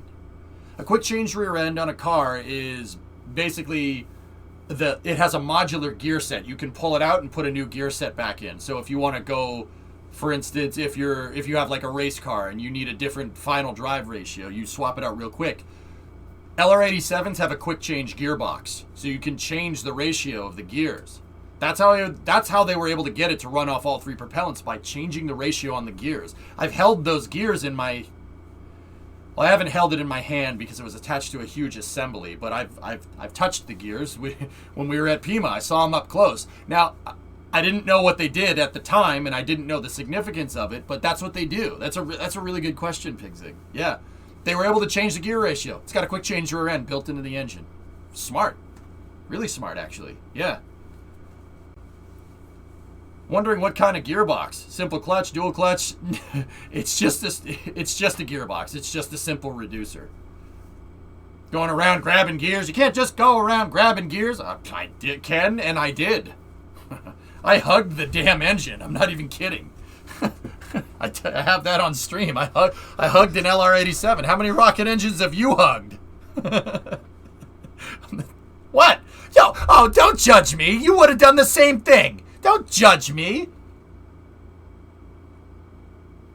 Has anyone ever thought of a universal engine that works on most fuels? Well, you can't, because different fuels have different mixture rates. Zay, it's the same reason why you don't put diesel in a gasoline engine. It really wasn't designed for that. It ain't gonna work too well. Now, could you convert a regular engine into a diesel and vice versa? Yeah, with some modification. But if it was engineered to do that from the start, then it's not that big of a deal now, is it? The LR87 was engineered from the start to have a modular gear set to support different types of propellants. This is why Titan 1 worked off Carolox, right? Titan 2 worked off Hypergulls, same engines. Pretty cool, huh?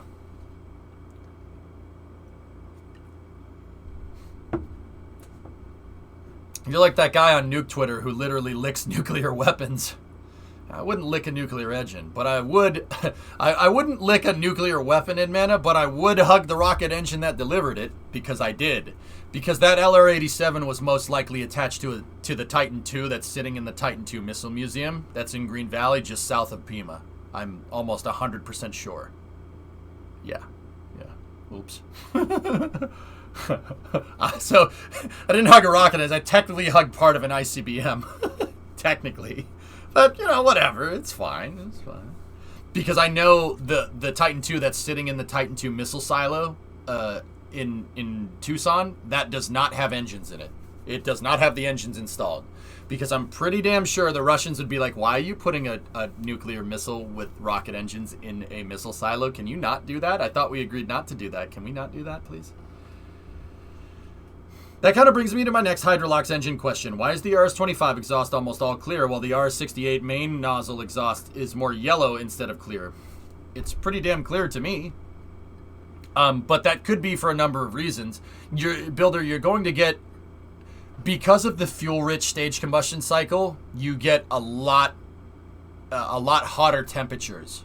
When you're using a stage combustion, you get a lot hotter temperatures, and if you get something that's a lot hotter, the flames change color, right? This is like, I don't know if you took the Boy Scouts, or if you took the Boy Scouts, if you're in the Boy Scouts or anything, but they teach you about fire, and they teach you about different colors of flames. Like there's yellow, there's blue, and then there's like clear. If it's clear, it burns really, really hot. That's why the RS-25's flames are almost clear, because it's a very efficient burn.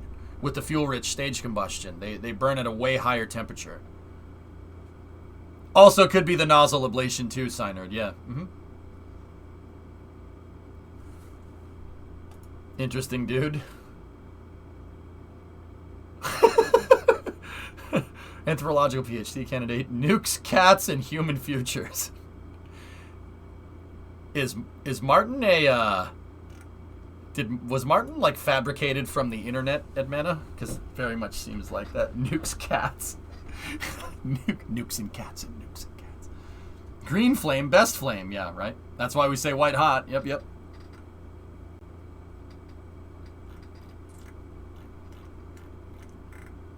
Okay. Yeah, God, yeah, that's frowned upon. Anyway, next bit of space news, guys. This is the one you want to listen to. We're getting up on Starship news here. And all I have to say is this. Holy shnikes. Is that for me? No, son, that's for me. Because check this out. Last night, in the middle of the night, Others are trying to accomplish. this came rolling by the VAB at Kennedy Space Center. A lot of payloads that have to take this very similar route. Look at that. Oh my! So, we have our first tower segment for the orbital launch pad for Starship at Kennedy. They moved it last night. We got some nice pictures from Greg. Oh, that was my next thing that I was going to go into. What is that? Nikita, that's a piece of the tower. That's a piece of the tower that's going to that has the chopsticks on it. Now, don't get me wrong. We've already seen the tower. The tower is finished at Boca Chica. This one is in Florida. That's down the Cape because SpaceX is building another Starship pad at 39A. And also SPMTs. Yep. Why did the video show Texas?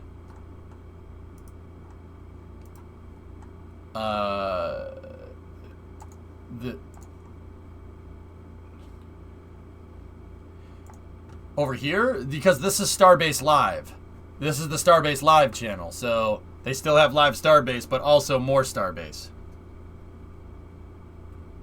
They'll be building them everywhere. See the tower right here, that's the one that's completed. That's the one in Texas. It's done. This is getting out of hand. Now there are two of them. We should have made this bargain. This is not getting out of hand. Should be renamed Starbases Live. Alright, I'll shoot Toss a message, man. How many sections are going up? Well, they moved the first one last night, dude. And yeah, Greg Scott has some really awesome pictures. Greg's he's a photographer. He's a rocket correspondent. Oh yeah? Seen much rockets? Well, maybe a little on TV. Starbase Florida, yes. Starbase 1017B. I don't know if you watched the whole stream, but Chris G said that NASA is conditioning the crawlerway using rockets from... NASA is conditioning the crawlerway using rocks from the 39A section. Makes sense. That's good to know. Yeah, Phil, SLS is heavy. Yeah, it's heavy. They're going to need more rocks. The first one takes about 3 months. Yeah. See, look, there's the segment. They moved it, and... Tell me why must be a power crane. That's a Libra crane with a power boom on it. Similar to the one that... it's similar to the one that was used to build the first tower in Texas. You can see the dual booms on the crane. Power boom attachment, man. Tell me why must be a power crane. Do do do do do do do. All right, sorry. And this is the site that's down the street where they're working on where they're building the tower segments. The crazy part about this is, look, a wide base popping up, just like the one in Texas, and then a gigantic melon honking factory is there. You know, melon honking. Any idea why PMAs are black? Nope. Thermal, something to do with thermal. Yeah, they've already built that many segments. I'm telling you, floating, it's pretty gnarly. Look. Not only have they already have they built almost half of the tower already, they freaking already moved one. Look, there's pieces for another one. We need 9 of them. 9 of these segments makes the tower. So 1, 2, 3, 4, 5, 6, 7, 8, 9. Dude, they are ramping up like crazy. And also, fellas, we figured out why SpaceX is building out the road on Roberts Road. So like, okay, so here's the Cape, right? Let's get the updated pictures here. Ready? So check this out. There's the VAB, right? And here is where SpaceX is building. This was a picture from back in January, right? There's the tower segments, right? SpaceX, for whatever reason, we couldn't figure out why, but this road right here, this one that goes all the way up here and then takes a right here, SpaceX is building up that road. You can already see that, okay, like actually if you look at it like this, you can see where they're removing all the debris right there. They're removing the tree growth, and they remove it and then they burn it off, and then they grade the road out. Well, they moved the segment up that road. I have that right from NSF. They moved the segment up that road because I was really curious about it, and then it went right over here, and then it took a right past the press site and down to the pad. Any info on the launch table at the Cape? I agree, but don't forget you need all the electrical piping that goes with it. They actually installed that on the segment, Blue, and moved it with the piping on it. And now it's not a complete segment, but it's the start. It's a start of it. But yeah, all the internal components are hard and slow. They're working with more prefabricated segments, which is unbelievable. Hey, Livid, I haven't been here consistently for a while. So I was wondering, has your schedule changed? Livid, my schedule, I really don't want it to change too much, but there are things that are out of my control. I've been dealing with a lot of real-life stuff lately. Don't get me wrong, it's nothing bad. Brimo and I are trying to buy a house, and we are in conditional closure from the bank, which means we just got to close. We should close in about a week and a half, something like that. So that's been occupying a little bit of my time lately. But yeah, for the most part, I'm on the same schedule, 12 to 12 for the most part. It's been a little short lately. Actually, what I'm really aiming for is like 12 to 10. Nice 10 hours of stream. 10 hours of stream a day is what I was doing the pre-pandemic. That's what I want to get back to. About 50-hour work week. That's what I was doing, and that really did work for me. So, yeah. I haven't been here much because I've been dealing with that kind of stuff. Like, we're going back and forth with the seller at this point, like on what furniture we would like to buy from them. They have TVs and stuff that they don't want, and they're not bad TVs. So that's what I've been doing. We're going back and forth with the sellers. Hey, you want to buy this? Yeah, I don't know. Like, they have a ride-on mower that I'm trying to get, so I don't have to buy a ride-on mower because the house is on an acre. So it's that's a lot of grass, man. It's a lot of grass for me. I will be touching grass a lot. I'll tell you what, boy, why do drugs when you can just mow the lawn? There's nothing like the smell of fresh cut grass, boy, I tell you what. So incoming mowing streams? You know what, Yarg? Would you guys appreciate that? Like, you want me to put a live view on the damn mower and just mow the grass? Like, I mean, I'll do that if you want. Like, if you want, sure, why not? Get a Roomba and put a pointy object on it that spins. How does that mow the lawn? Yes? Why would you want a lawn mowing stream? I don't understand. Yeah, I know, Arsenal. That's what I'm thinking. I'm like, why would you do that? Can we make the mower look like a race car? You want me to paint racing stripes on it? I don't understand. Watching the grass ungrow. I'll think about it, I guess. I mean, I guess if you want.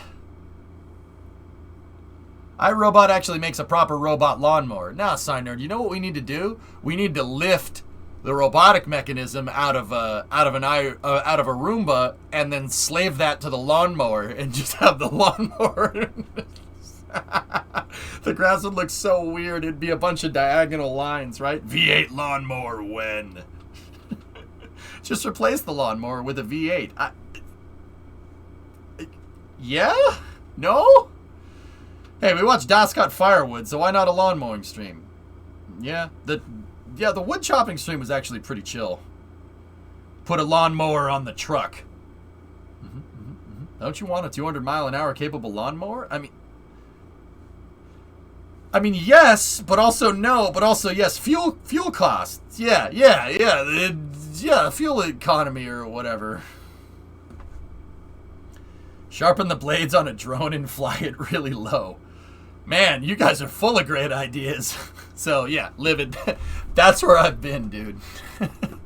That's kind of why, like, if you come in at like 9, 10 o'clock, I'm not here. I'm like, yeah, like last night, that's what I was dealing with. We were talking with the sellers and stuff. Had some stuff we got to deal with.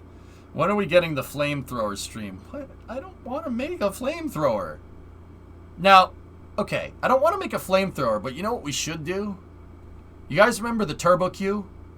Colin Furs? He posted a new video on about the tunnel today. Right?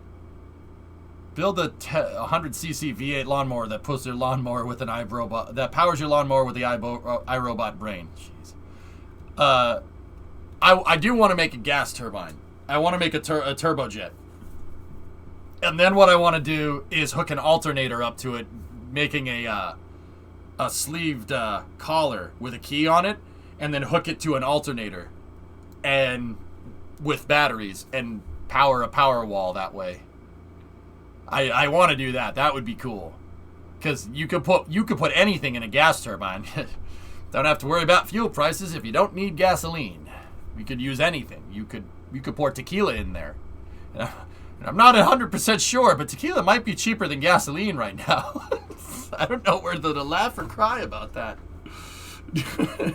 So you're gonna get a lathe and a mill now? Nah, Hellfish, that ain't my idea. That was my dad's idea. Did I tell you that was we took them on a walkthrough of the house a little while back, like a month ago. My dad walked into the garage and he goes,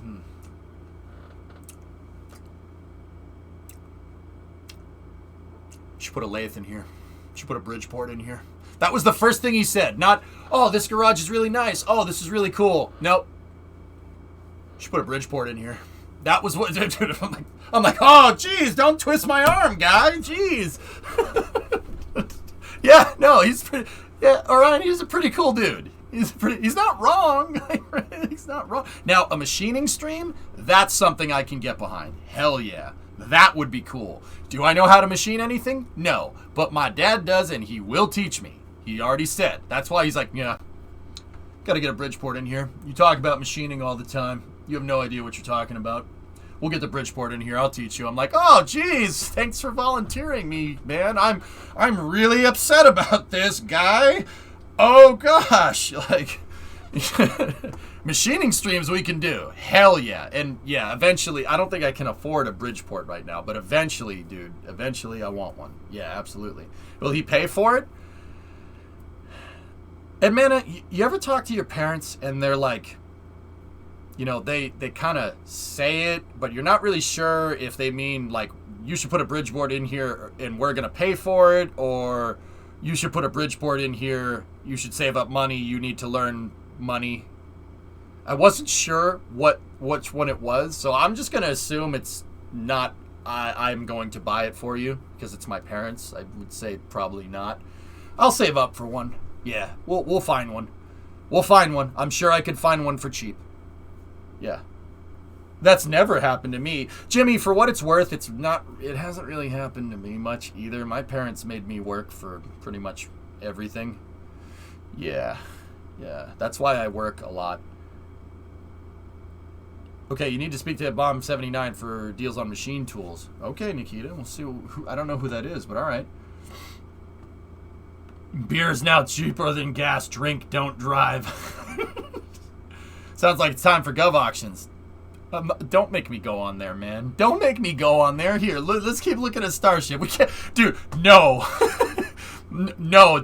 I don't want to go. Last time I went on there, I was convincing myself.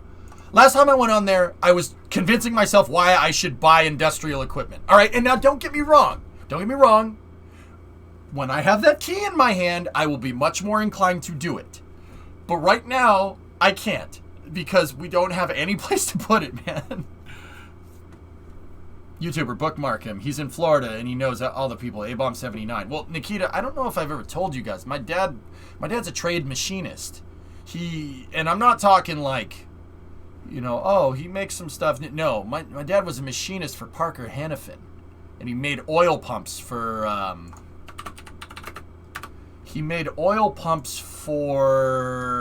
let me see which engine it was. Give me 1 second. Pratt & Whitney F119 PW100. augmented turbofans. Anybody familiar with those? Yeah, yeah, Parker machined the oil pump. Yeah, he worked there, dude. My dad's worked in the aerospace industry for a while. That's a big engine. Yeah, you might know that engine is from this plane. Yeah, so my dad knows machining. He knows it really good. Really well. You want somebody that speaks English good, find a languager. Yeah, F-22. Actually the F-22 and the F-23 nice. Plain humor. And the F-23. Yeah, they had the same oil pump, despite having different engines. Same oil pump. I know because when I was really young, my dad gave me this.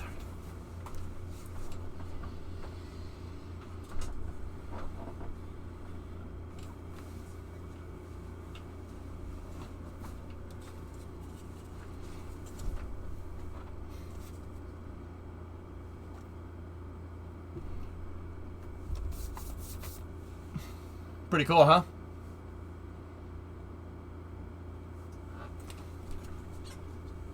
Yeah, the F-22 and the F-23 had the same oil pumps. So, yeah, that's pretty cool. On the oil pumps, Hellfish, on the oil pumps for the F-23 and the F-22. The Pratt & Whitney F-119 has the same oil pump as whatever engine was in the YF-23. Yep. Oh yeah, pretty cool, huh? Yeah, so my dad knows his machining. He's damn good at it. Yeah. What he does nowadays is literally he goes around to machine shops that ask for his help, and they're like, how would I machine this? How would I machine this part for an aerospace company that lands rockets? How would I machine this part? And he'd be like, oh, you got to use this tool, and this tool at this many 1,007-inch depth of cut, stuff like that. I know 1,007-inch, shut up, I get it.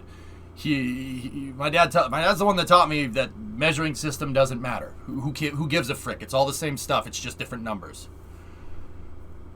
He's not a consultant. He works for a company. Yeah, milli-inches. Been fun. Have to go. All right, Linux. Yep. Yeah, that's what he does now. He goes around to machine shops that ask him for help. They're like, how would I do this? And he's like, okay, you do this, and you use this tool. Here, use this tool. I don't know, Synerd. I don't know what company it is. Maybe he's an independent consultant. Oh, in terms of rocket companies. Yeah, I don't know. I don't know what you're talking about. Kilofeet, baby. Pretty cool, huh? Yep. Rocket Lab and SpaceX. Maybe other companies are trying to land rockets too. You guys don't know that. There's only 2 companies that land rockets right now, but there might be other companies that land them in the future. Think about it. Seriously, why would Rocket Lab have machine shops in Massachusetts? Why would SpaceX have machine shops in Massachusetts? That makes no sense. Think about it for a second. Pretty cool, huh? Yeah, dude, that's me. That's why. How do you think I have a mechanical freaking mind? It's from my dad.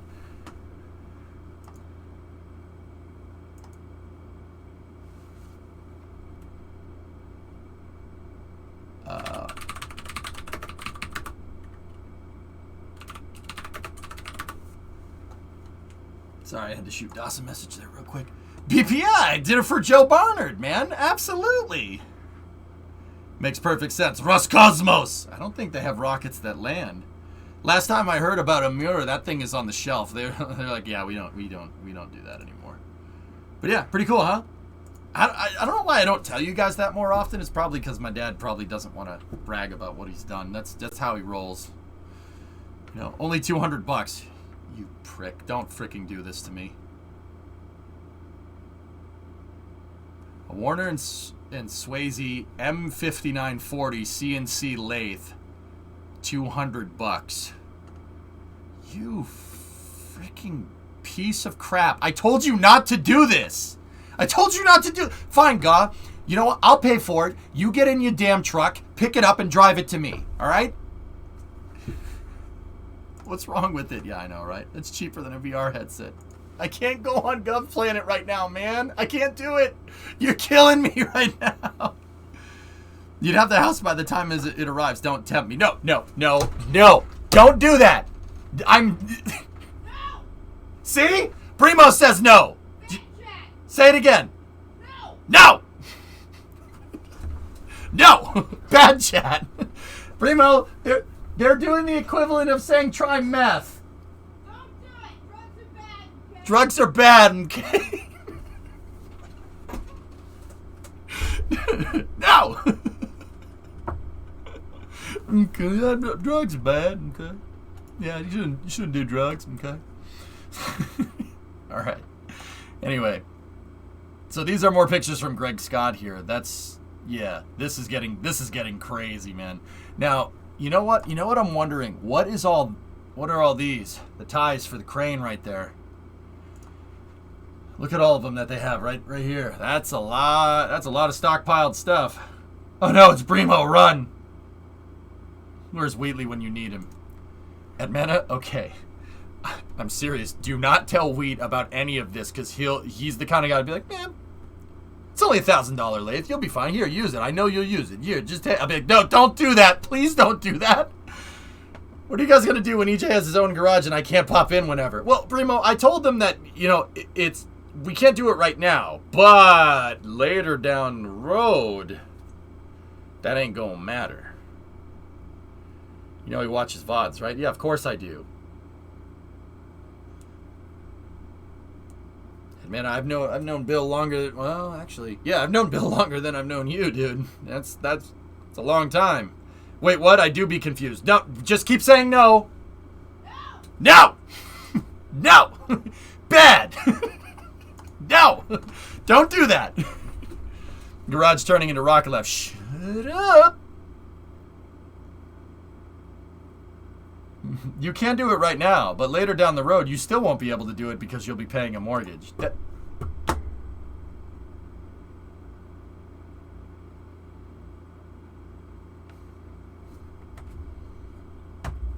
You. I'll take the fucking time out, baby. Sorry, my bad. Am I wrong? Am I wrong? No, you're not wrong. You're just an asshole. All right? I'm taking my time out.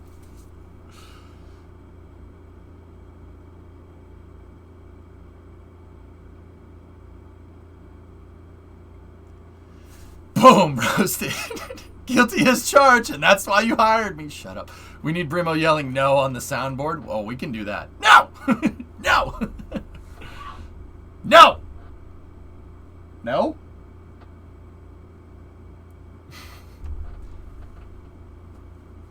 I just tuned in, and the first thing I see is EJ pointing at me saying, frick you. I mean, we could do other things like bruh, or My name is Jeff. or the ever popular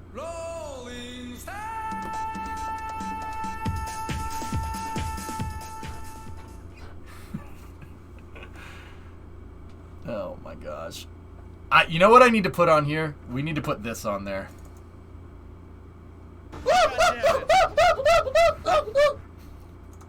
That needs to be on there. Yep. I can't make that noise. Monkey. Monkey J. Alright, here. Let's check out the Starbase vids, dude. You need waka waka waka. Jeez. Alright. No, that needs to be your new tip soundbite. I was trying to pick a number. I wanted to pick a random bit number that plays that sound. And if somebody guesses it, it plays the sound, and then I'll just change the number. But I couldn't really figure out what number I would want that wouldn't be too obvious. So that's why I never did it. And now that I said that out loud, that's a really stupid reason for not doing that. Wow. I'm kind of ashamed of myself. Wow. When you say it out loud like that, it really sounds kind of dumb. It's me. I don't know what you want. 1, 2, 3, 4, 5. Oh, it's amazing. I got the same combination on my luggage. Here, let's check Let's check what our buddies over at NASA Spaceflight have got coming down from deep in the heart of Texas. This video was shot by Mary and Nick, rotating caps Nick, and the NSF robots. Cool. Go over there and subscribe to NASA Spaceflight's YouTube channel. They post daily content about what's going on down at SpaceX HQ in Texas, or one of SpaceX's headquarters. Also, burbs, great burb watching videos. 69 420. That's the meme. Those are the meme numbers, aren't they? Those are the meme numbers. I'm now a YouTube member as of last night. Good man. All right, let's see what we got. The exact number of parts in a space shuttle. I don't think anybody would ever give me that amount of money willingly, Sorden.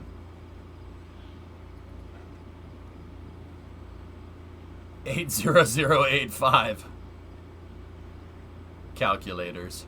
So these guys are working on a new umbilical for Starship here.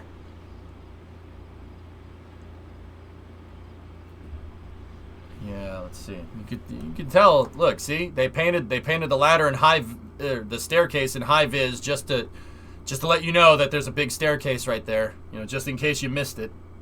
It's nice high vis yellow. I'm not gonna laugh. I laugh hysterically at the number of people who responded with burb when Das asked what a specific burb was.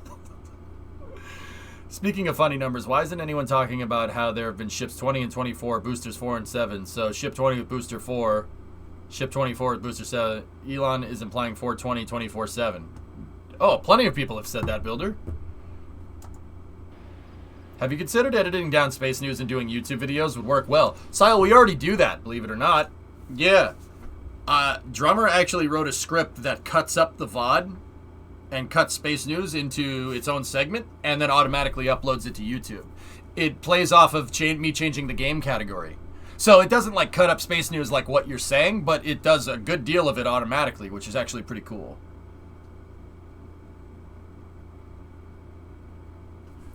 What the hell is Nick doing? All right.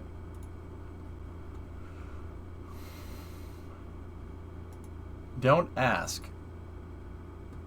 Oh, I know what he's making. He's making that damn Lockheed plane.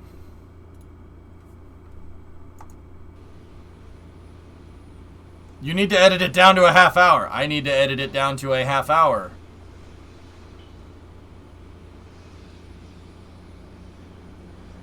Ah, okay, Angry Bee. Yeah, that makes sense.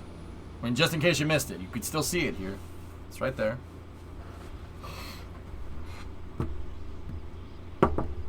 So, yeah.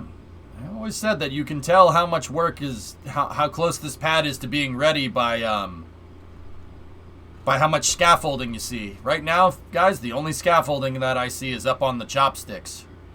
I'm so cold I can use my nose drippings as a pair of chopsticks. I'm so cold I'm shivering.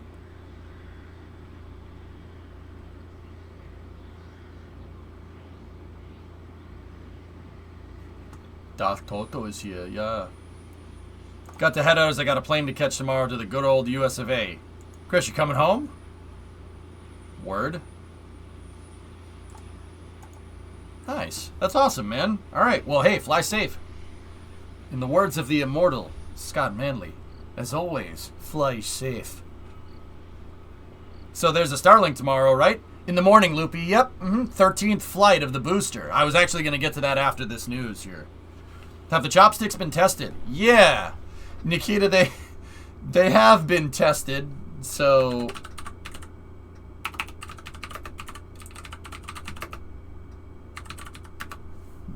they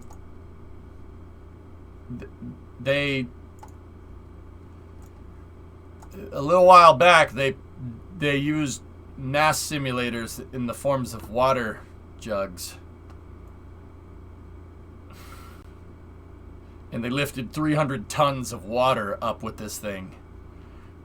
And yeah, chat loved it. The test articles, yeah. They've only lifted Starship with it, Loopy, but that's 300 tons of water, 300 metric tons. So, what is that? 300,000 liters of water? Yeah, that super heavy is not that heavy. It's heavy, but it ain't that heavy. That's really freaking heavy. But also, it looks like two pairs of gigantic test articles. Yeah. Okay. Anyway, moving on. It's super heavy though. I mean, I'm pretty sure that was a realistic representation of John Young's, you know, it was a recreation though. They probably used that as a mass simulator.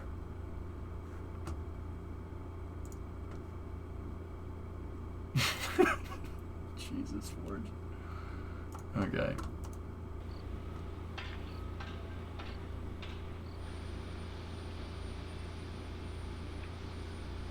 Yeah, that's sure Young's. Yeah. You picking up what I'm laying down, dude? No wonder STS-1 had no payload on board. They have. Yeah, exactly. Yeah, Ian, that's why. They had to have a flight instrumentation unit on there instead because, yeah, that's a lot of payload to move up for on your first try, right? Water is stored in the ball.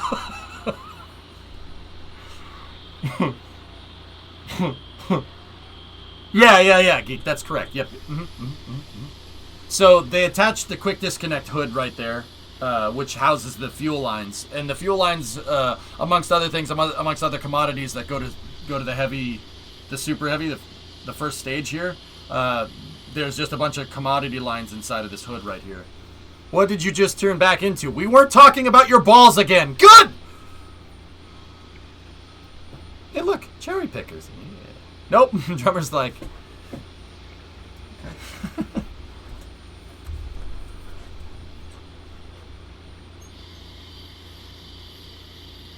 yeah. Okay. Alright, see ya.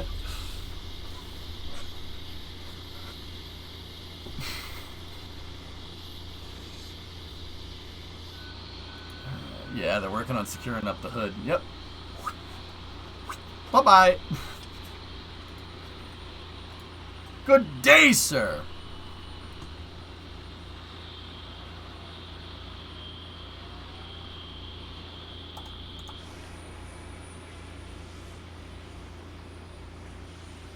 I wonder what is that thing? Oh, they're lifting something up right there.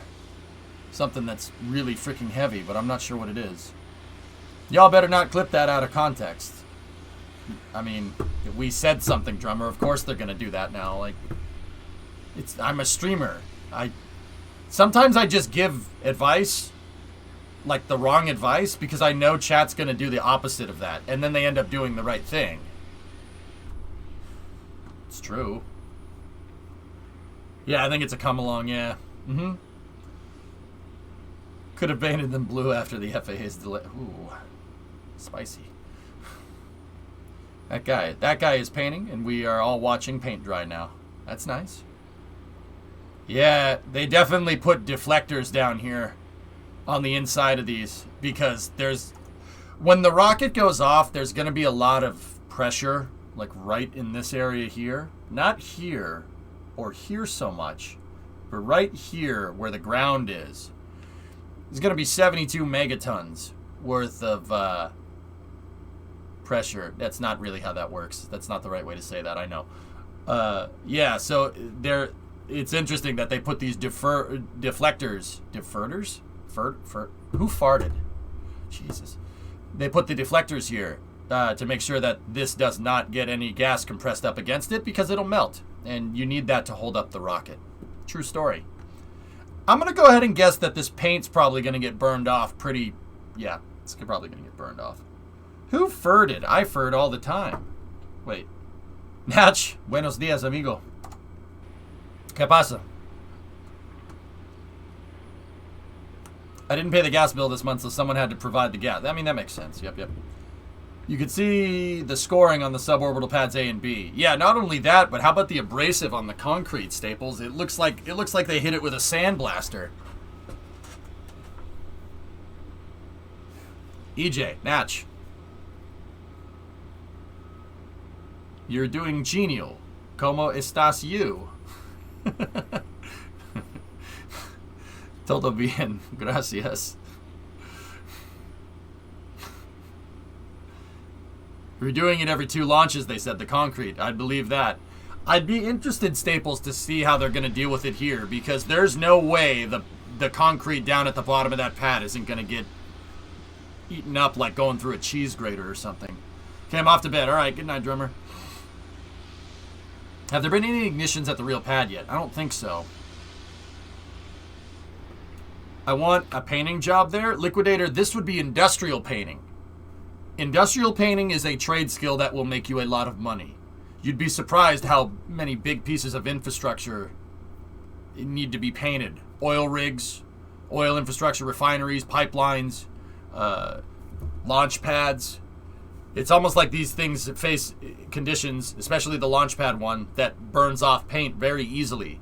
So yeah, industrial painters make a lot of money, actually. Yeah, you'd make a lot of cash doing that, believe it or not.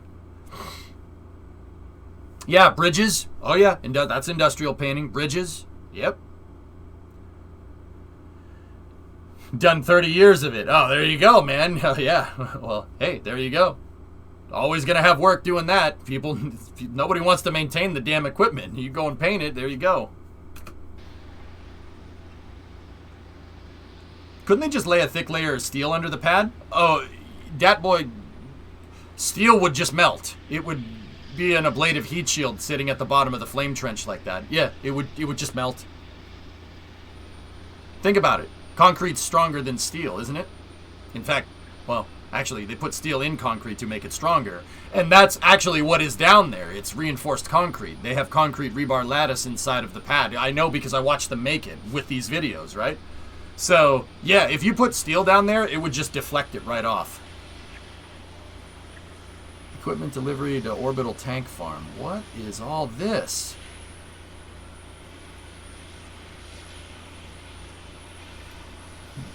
Kuro, you helped paint an aircraft carrier. 50 Shades of Grey. Ew. Ew. Wouldn't it help if they dump water through the stand's ring to suppress the sound a little and cool the ground? That's what they're doing, Alucard. Yeah. Like I said, Starship's pad has a deluge system, no sound suppressor. You can literally see the water pipe from here. That's what that is. See that one right there? That's the water pipe. Actually, no, that's insulated pipe. That's methane. The water pipe is around here somewhere. It's a gray pipe. They painted it gray. I think they painted it gray. I could be remembering that wrong.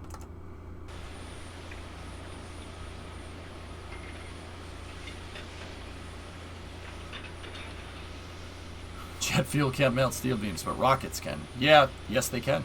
Absolutely. Yeah, there's no sound suppressor, so there's no water that's being sprayed below the pad, but there is a deluge system. There's water sprayed onto the pad and down into the flame trench. But there's no water suppressor in the flame trench. That's what the difference between a deluge system and a sound suppressor. They're two different things. One of them is up at the pad, the other one's down in the flame trench. Yep, guys pouring concrete into the forms there.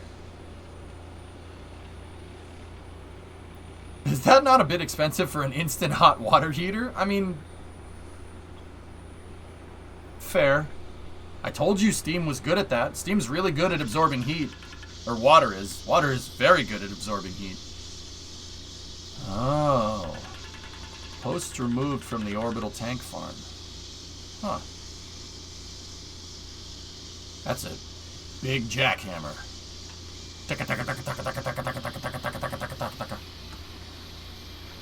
Dog it!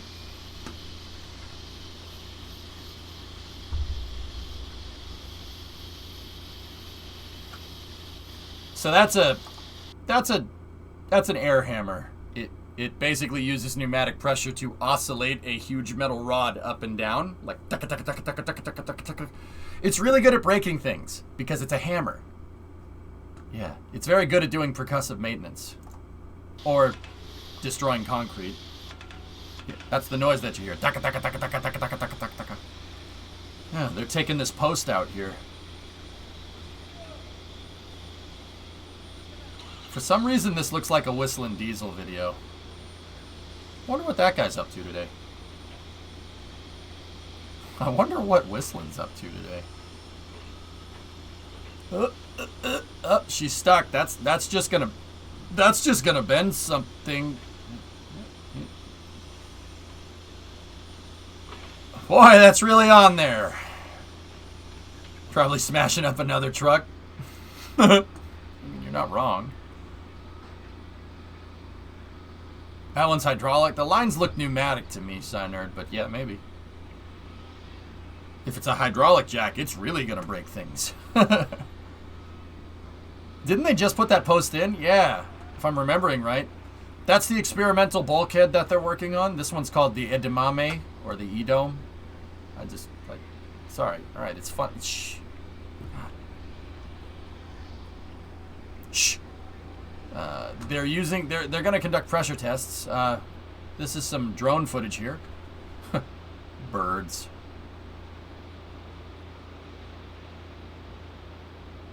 It's actually a really, really, really pretty picture. Look at that. Did you ever watch Picard Season 2? I don't think so, man. No, John, I don't think I did. Burb.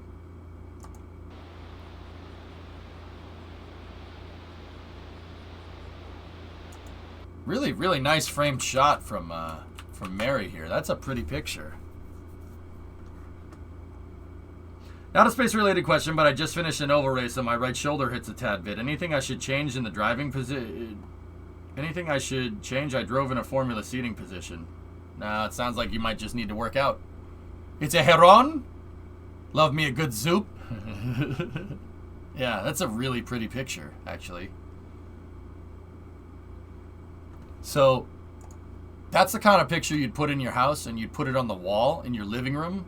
So when you have company over, because friends, right? When you have company over, people go, "Oh, that's a really pretty picture. Where's that?" "Oh, that's at the rocket launch site down in Texas. Let me tell you about Starship." Sucker them right in, because if you're gonna have company over and it's gonna be awkward, you're gonna make it about space, baby. I don't do this. I do this. Yeah. He said doo-doo. That's another pretty picture. Look at that. I furted. Yeah, me too, man.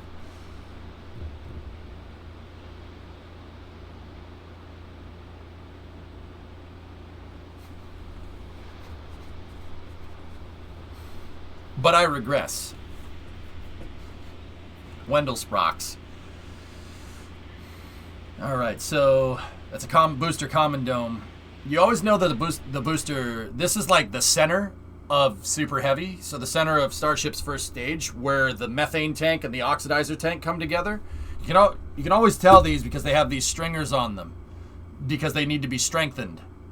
This is the equivalent of strutting two fuel tanks together in Kerbal. That's the same idea. It does the same thing. These stringers act like a structural support that basically prevents the thing from bending like this. It prevents it from doing that. You do not want shear load on your rocket. That's bad. That helps. That helps. It adds, okay? So, yeah, you can tell they're stringers because of the way it is. Yeah, see, look at the part count on that. That's a lot of struts, man. But see, in human space program, you can afford a much higher part count. The simulation can take a way higher part count than in Kerbal.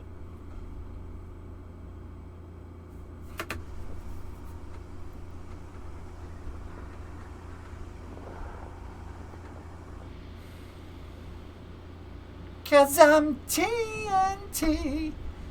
I'm dynamite. TNT. And I win the fight. Real life needs a graphics update? Bro, these graphics look like pretty damn realistic. What are you talking about? It can take unlimited part count. Well, you don't know that for sure. We don't know that for sure. How much RAM does Earth have? 350. 350? I want in real life shaders. Bro, real life shaders are pretty damn good. What are you talking about? Now it needs better shading. RTX is off clearly. Every time we look at High Bay 2 here at Boca Chica, there's literally a mustache on that crane, by the way. Every time we look at High Bay 2, I will never shy away from pointing out scale here. Okay? You want to know how big this building is? Look at the guys standing on the scaffolding over there. This building, that's 25 stories up. 250 feet tall. Or what is it, like 80 meters? Something like that. That's a long way. Also, interesting thing that I just noticed. So, actually, I can't tell if that's what that is or not. It might be. So take a look at this the joist right there for the roof. See that? That looks like fireproofing, meaning that this is going to be inside. Yeah. See? It looks like they're fireproofing the floor joists there. You do that so if the building does catch on fire, it doesn't melt the structure of the building. That happened one time and it wasn't good. Yeah. It's AC ducts? Are you sure? It's completely lined up with the joist right there. Yeah. Alleviate, are you playing Flight Sim tomorrow? They released some free DLC for the Pelican. I played it on Monday. The Pelican kind of sucks, actually. Yeah, I'd rather fly the F-18 around. Yeah. Seriously, it overspeeds at 400 knots. Something that in the Halo universe can SSTO overspeeds at 400 knots.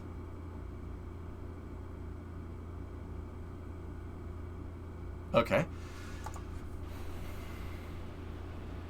Can we trains in the morning? I'll think about it, Blue. I'll think. I want to fly. I want to fly. Look at this mustache, man. I want to fly, dude. I really want to fly. How long till the new Starship Tower? I think it's gonna. The tower will be stacked by the end of the summer. I'd say the pad will be finished by the end of the year. I think there's going to be like a mission control place up there or something, Sun Temple. Now, I want to be very clear, in case anybody's a first-time viewer. I'm not entirely sure that that's fireproofing. It looks like it, though. But I need this camera to zoom in. If they're fireproofing this, that means there's something in here that's going to be able to light on fire, meaning that it's inside. Meaning that they're putting something up at the top of this that's a couple of stories tall. I honestly think that's going to be a firing room. It's going to be mission control for Starbase. That's my guess, but I don't know if it's right. Another interesting thing to note is that there is there's triangulation on that segment right there, and then there's triangulation on that segment, but there's not triangulation here, indicating that there is going to be a big open space right here, and a big open space right here, and a big open space right there.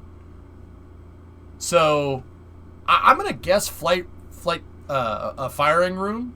So, like launch control and possibly mission control for Starship. Probably a dedicated area there, but I could be wrong. Also, the crane does have a mustache on it, just in case you knew. Or just in case you missed that the first time. I have a prediction of yours for my calendar for July 29th for the Cape Starship pad. I have a prediction of yours for my calendar for July 29th. They might have it stacked by the end of July, John. I'm not sure if the pad will be done. I think it's going to be the end of the summer. And I think they'll be ready for flight at that pad by the end of the year. So, I mean, estimations do change. But I'll stick to it. We'll stick to it, to be sure. If you haven't trained in a little while, there's a huge mess to pick up. Models resize so everything derails on launch. We might just start over, Gabe. Yeah. We might just start over. Yeah. Is the roof made of solar panels? I don't know if there's solar panels up there, Alucard. It was metal, though. Booster 7 has chines on both sides right now. Interesting. End of the year? I mean, they are probably not even ready in Boca. I think that this launch pad is a lot closer to being operational than you might think, Boxy.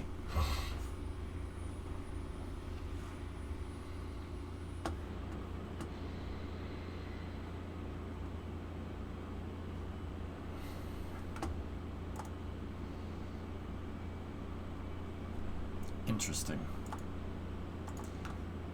Very interesting. Forge, yeah. Why do you say that? Sources say? We literally just looked at it. There's not. Do you see any like empty brackets like this around? The plumbing is pretty finished here. There's no scaffolding on it anymore. They're painting the damn thing. They're painting the pad. That tells me that this thing is pretty damn close to being ready to go. I'm pretty freaking sure.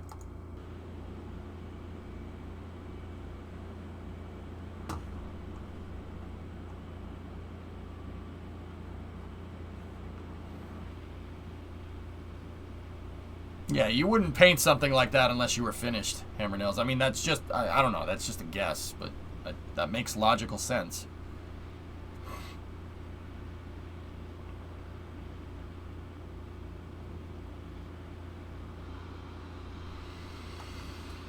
Ship 25 payload bay. Man. That's the starship that Elon says will be ready by August. They'll have another Super Heavy and another starship ready to go, which is nuts.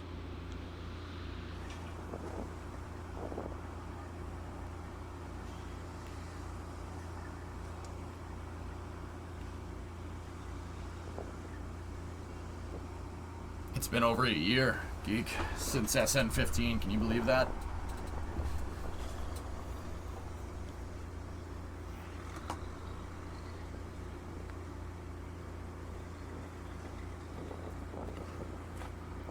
Those guys are putting in hangers up there. I'm not sure what those are for.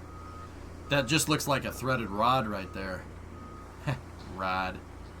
It's been 84 years. Lighting hangers? Yeah, you're probably right, Kuro. Yeah. They are for hanging things. Yes. Yes. Okay, I think we got one more vid from NASA Spaceflight, and then we will do exit sign for sure. This one is called Crews Prepare Chopsticks to Lift Booter 7. Once again, Mary and Nick, our buddies over at NASA Spaceflight, 2 full-time photographers down there. They're out there every day taking these pictures. This was from yesterday. Also clouds. Fun fact, I was really sick during SN15, so I had fever dreams about it blowing up after landing, no joke. Blessed space station of the day. That fairing is a little big. Zay, you cray. You cray. You launched the gem in one shot. Nice. Nice. Cool. How do they keep birds from entering the hangars? Sounds do it, 7. Sounds. I know down at the Cape, to keep birds from nesting inside of the structures on the pads, they have a guy out there with a shotgun. No, he doesn't shoot the birds. It's a wildlife refuge. He just shoots the gun and they fly away. I don't know what they're doing down in Boca Chica, though.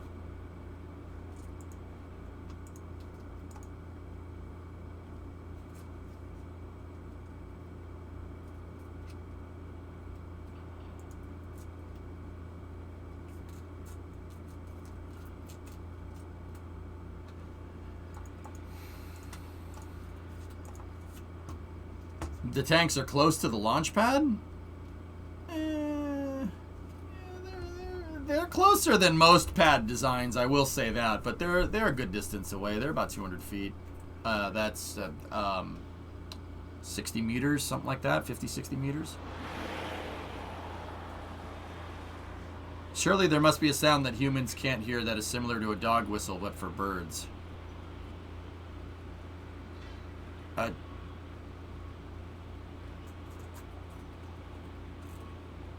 I don't know enough about biology to be able to answer that question. Not even kidding. Falcon a day keeps the birds away. Getting a lot of wind up there. Hammernails is actually not too bad. I mean, I can hear it where wind hits the side of the apartment building, but yeah. No, I haven't heard anything today.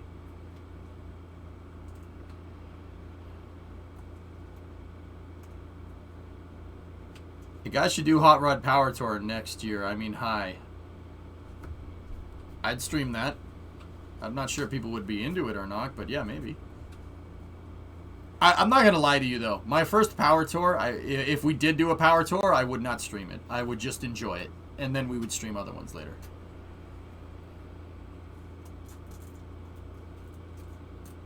Yeah, that is a biggin. That is not a burb, it's a berm. You guys looking around. Look at how fast the plants grew on that dirt. Damn, dude. When closing, 29th. They actually hang these at the Cape. Huh, nice.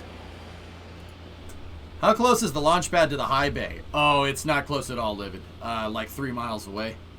Yeah, it's down the road. These guys are working on the suborbital pad there. That's suborbital pad A. Actually, Livid, take a look. See the high bay back there? Yeah, it's way far away. Also, see this really nice furred.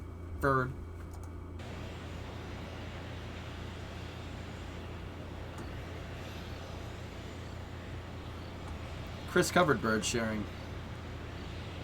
Worth showing this image. Yep. Yep.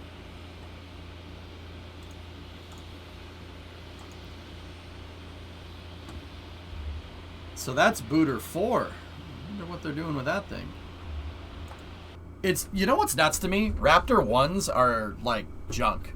And Raptor 1s are still like not junk. They're a really good rocket engine. They're just not Raptor 2s. Birds aren't real. Yeah, it's just drones.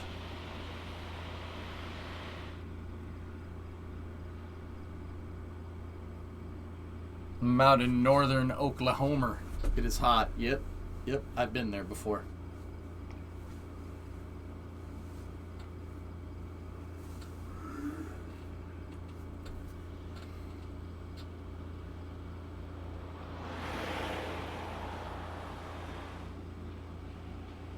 Sell one Raptor to someone? That'd be a heck of a coffee table piece. Conversation piece. Well, what is that? Oh, it's a rocket engine. What? Yeah, don't worry about it. Credit to Ryan Hansen. Notice the Raptor startup umbilical. Uh-huh. Something blurgin. Blurgin.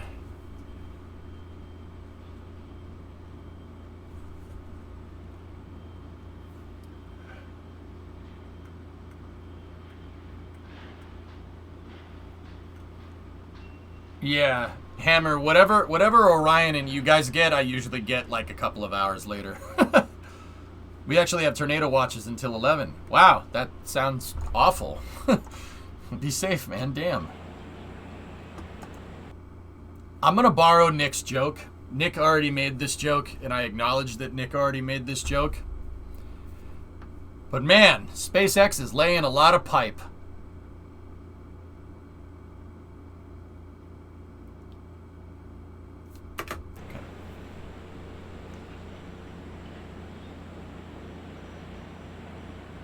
Yep. Yeah, you're welcome, someone. Yep.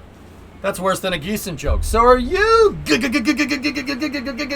Got him. Excuse me, that's Conduit? Shh. Camelot. It's only a model. Shh.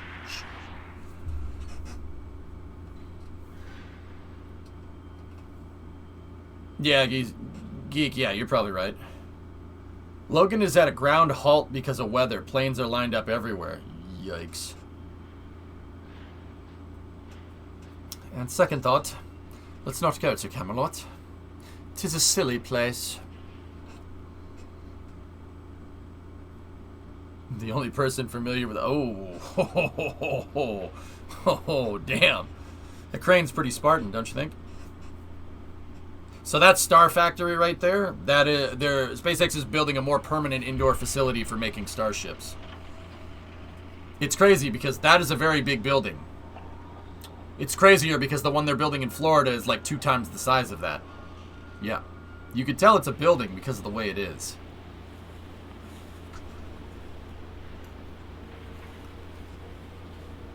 SpaceX, SpaceX, not don't put star before everything difficulty. Impossible. Star crane, star man, star oversized load, star private.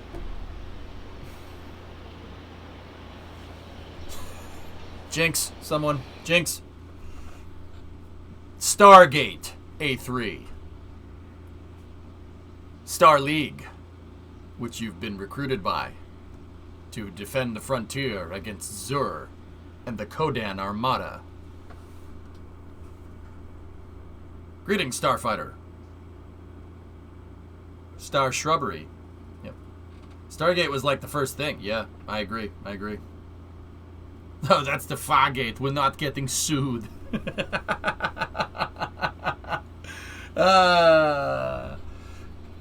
Nice lawn art right there. Can you at least turn 20 around so they look like next to each other? Lifted truck.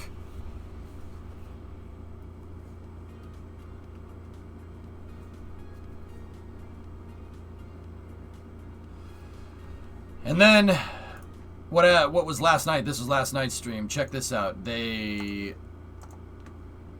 moved the tower, first tower segment in Florida.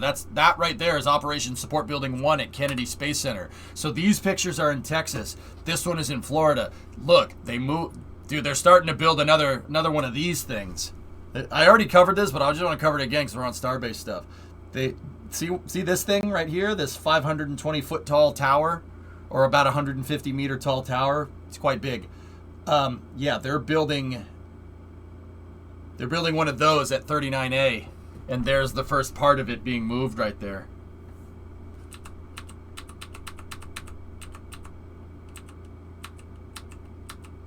Wait, is that truck pulling a generator trailer with the lights actually on and the generator running? You can do that? Cool. I mean, I don't see why you couldn't do that. I've just never seen it done. Yeah, that's what I was saying, right? Like, wait a minute, you can do that? You can't park your tower here. Gonna be doing that for work by next week. I'll admit, and maybe it's because your boy doesn't get out enough, that's literally the first time I've ever seen that done. And yeah, I mean, it makes sense, like, right? I've never seen that before. Those lights are always stationary whenever I see them on. The ultimate move against people who high beam you. You're not wrong. Can't wait for that picture. Yeah, dude. Yeah, that's what it's going to look like. Here, you guys, this is the first tower segment. Actually, Forge, I'm going to show that picture. Check this out. That's what that's going to look like. This is Jay the Shelter. He did this render here, but that's what that's going to look like. Starship makes Falcon Heavy look just small.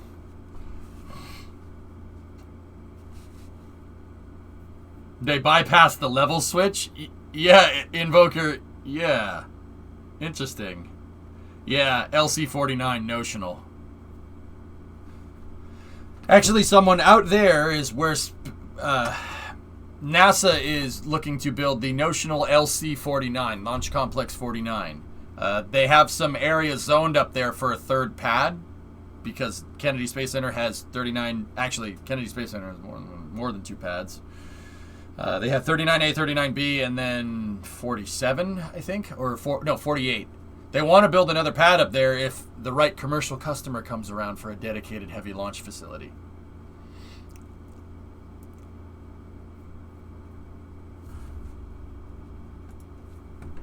So Jay just did that.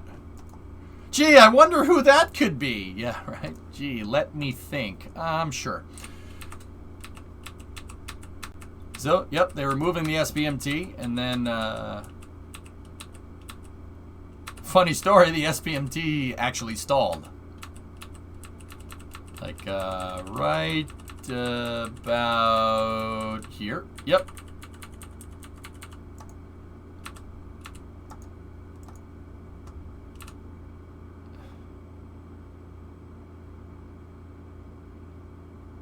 You call AAA for that? Yep. Up there it goes. Yep. Nope. Yep. Nope. Yep. It's shut off. Yeah, bro. Watch the tower.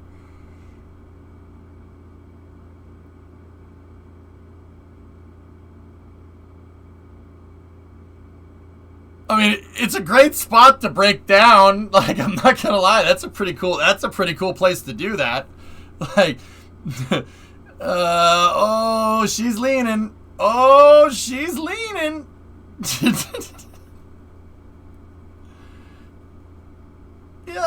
Yep, it's shaking back and forth, man. Yeah, they had a wheel bucket. Yeah, it's a Kraken strike. You see it shaking around? It's terrible. Oh my goodness. Oh no!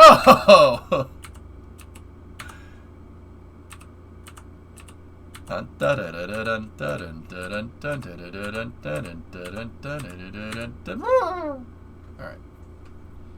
Your tower is blocking traffic here. I mean, look at the cars in the background and then the people walking next to that thing. That thing is not small. Pimp My Ride, SPMT edition. Sup, dog? We heard you like skyscrapers, so we put a skyscraper in your car so you can building while you drive. Sup, dog? Heard you like portals, so we put a trunk in your glove box. That's an old meme, but it checks out. Showing NASA how towers are built. It is a flex, isn't it? That's so messed up. No, Phil, no. That is so not right.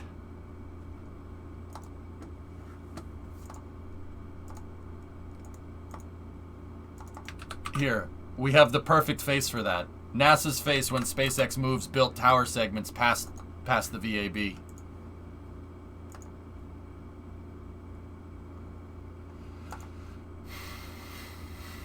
No, SpaceX, no, that is so not right.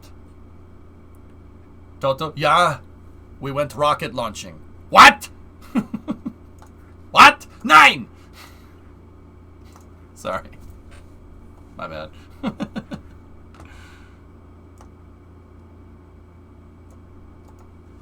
Bono, my back, Bono, it's gone. Jeez, someone. Yeah, Geek, sometimes you just have to do the Toto impression. Sometimes you just have to sit here and talk like this. It's funny because everyone thinks I'm doing an impression of Arnold Schwarzenegger, but it's actually not right. I'm doing an impression of Toto Wolff. Yep. Do you ever see SpaceX renting space in the VAB to assemble some of the pad? I don't think they're going to do it to assemble the pad alleviate. If I had to guess, they're probably going to use it to store starships. If I had to guess. Now, alleviate, the inner space nerd in me wants them to build and assemble starships and put this on a mobile launcher and have the chopsticks and the orbital launch pad be able to be set down on like 39A, which would require destroying a lot of Falcon 9 facilities that they're not going to do. But also,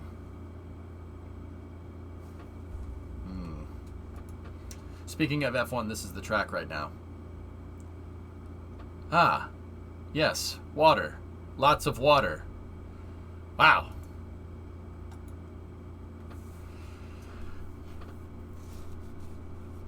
Now, like I said, I can dream, but I kind of want them to do that, but I don't think they're going to do that. Yep, nope, the thing's still stalled. Yep, straight up broke down. Yep, see, there you go. They used that heavy road. We were wondering why they made that road right there. They made it to move SPMT, or tower segments on.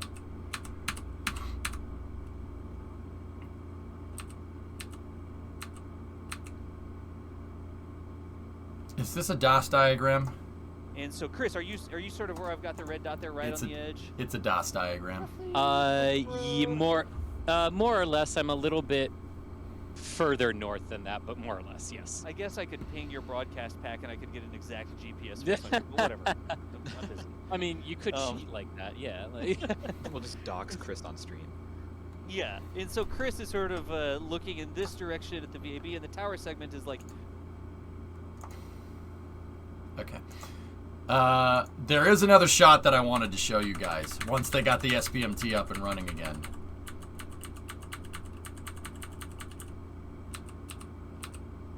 Here we go. You might appreciate this shot.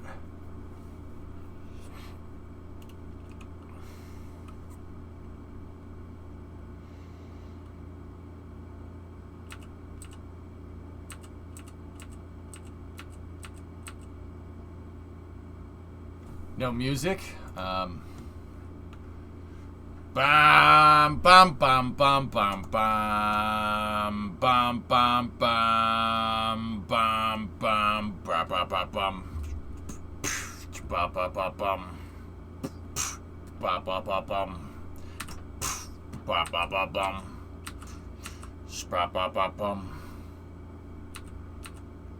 Imagine being photobombed by SLS. That's pretty cool. Well, that's pretty neat.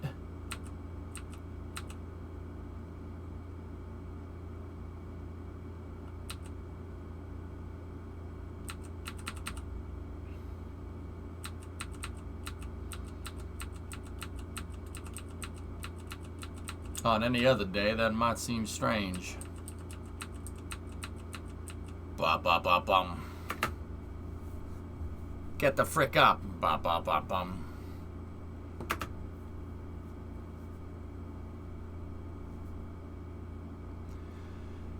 Portions of the stream have been muted. Yep. It's a photo rocket, not a photo bomb. Yeah, you know what? That's probably bad choice in words on my part. But see, okay, so check this out, guys. You can really see it in this shot. I mean, SLS over there, that's obviously awesome. But see, they have the conduits and pipes and stuff installed on this. They're using prefabricated. They've done a lot more prefabrication than they did at the pad at Boca Chica. All the conduits and everything are already installed, which means that this thing is going to go up a lot faster than you might think. Gary, you're getting a lot faster. They unlock prefamulated amulite on the tech tree. That's what my brain defaulted to act in. I don't know why, but it's also very funny, so I'm going to roll with it. They pre-installed it all because they have to build it around launches. Yep, that's probably another good reason. Pre-encabulated. Yep, you can see the sock drawer on the end. On the side right there.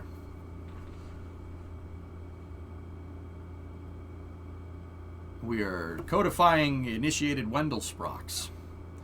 If history has taught me anything, it's that the Battle of Hastings was fought in 1066. But that's not important right now.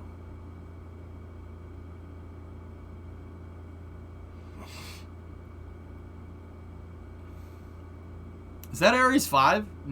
Ares 5 Light, Midge. Ares 5 Light. No pinters on that one, though. That's a damn shame. It's Ares 4. Yeah, it is. Yeah, you're not wrong.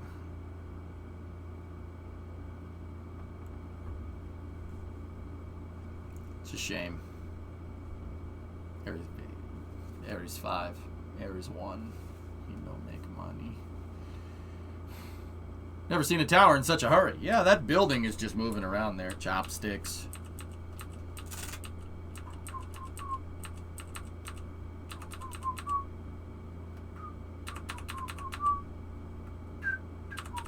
Diet Constellation, sugar-free. Ugh. Cringe, bro. Cringe.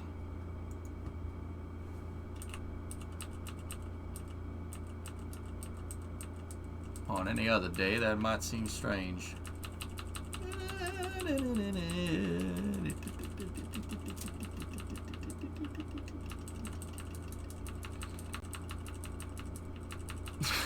I'm sorry, that's pretty damn funny. They see me roll it. Oh dear.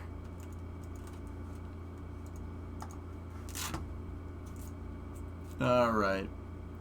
So what's this thing, Forge, that you wanted me to see here? This is Ryan Hansen did this render of Super Heavy's pad. Oh. Oh, well that, oh, hello. Do you think they could add another RS-25?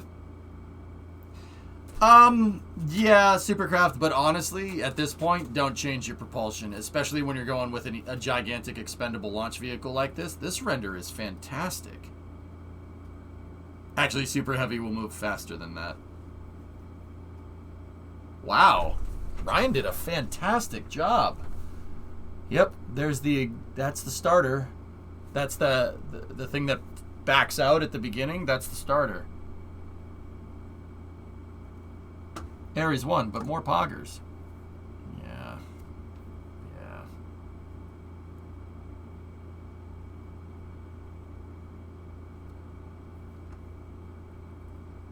Yeah, it's annoying. See last if possible, I can repost it if it's easier.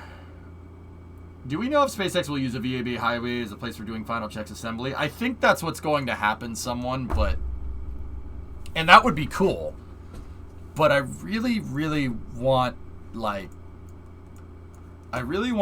this to be built into an ML with the chopsticks. And have them assemble starships inside of the VAB with the chopsticks. And then move that out to the pad. Have you seen the video of the Endeavour SRB from launch to recovery? Only 1,000 times, Gil. Yeah, I've watched that video way too many times. So doing that in reverse is why it takes a while to set a booster on the pad. That's why they have these locator, the pilot dowels, retractable pilot dowels, Bill. Yeah, to line up Super Heavy with all the umbilicals here. They could modify the VAB gantries to be just 2 chopsticks. Well, the funny thing is that you could so Omega was going to build the integration equipment right onto their mobile launcher, provided it had, Omega Northrop Grumman decided to do that. They got a little bit of egg on their face, in my opinion, because they decided Antares was a viable solution instead of Omega. And it has Russian engines in it. Oops. They were going to actually integrate Omega and put the service gantries, they were going to build it right into the LUT. So it's possible. You don't need the service gantries to be on the side of the VAB. So you could fit, I'm pretty sure you could fit, if you put the OLT, the orbital launch table, and the chopsticks and Mechazilla like on a mobile launcher. I'm pretty sure you could fit that inside of the VAB. It would fit. Yeah.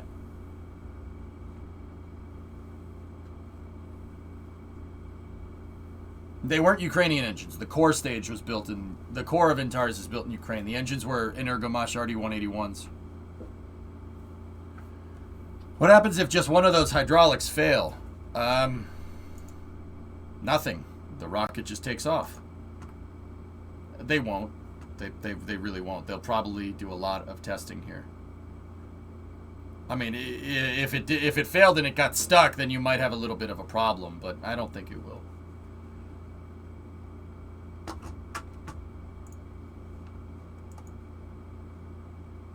Explain this?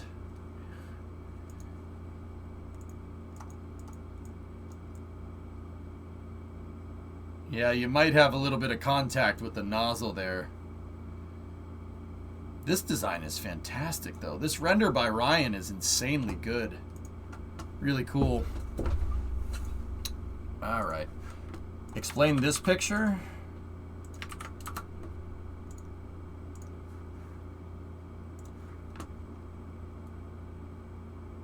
Oh, that's an F-111 in some type of test chamber. It's some type of acoustic testing. Yeah, Loopy, I'd agree. Acoustic or vibration testing. Or it could have something to do with radio waves or whatever. I don't know exactly what it is, but it's really cool. I'm surprised we even got a picture of something like this, to be honest with you. Dude, the acoustics in there must be insane.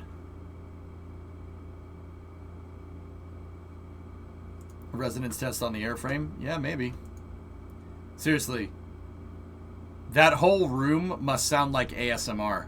No joke. Yeah. That's what a room with acoustics like that would sound like. It's actually really cool. You could go insane from a room like that. Yeah, well, depending on how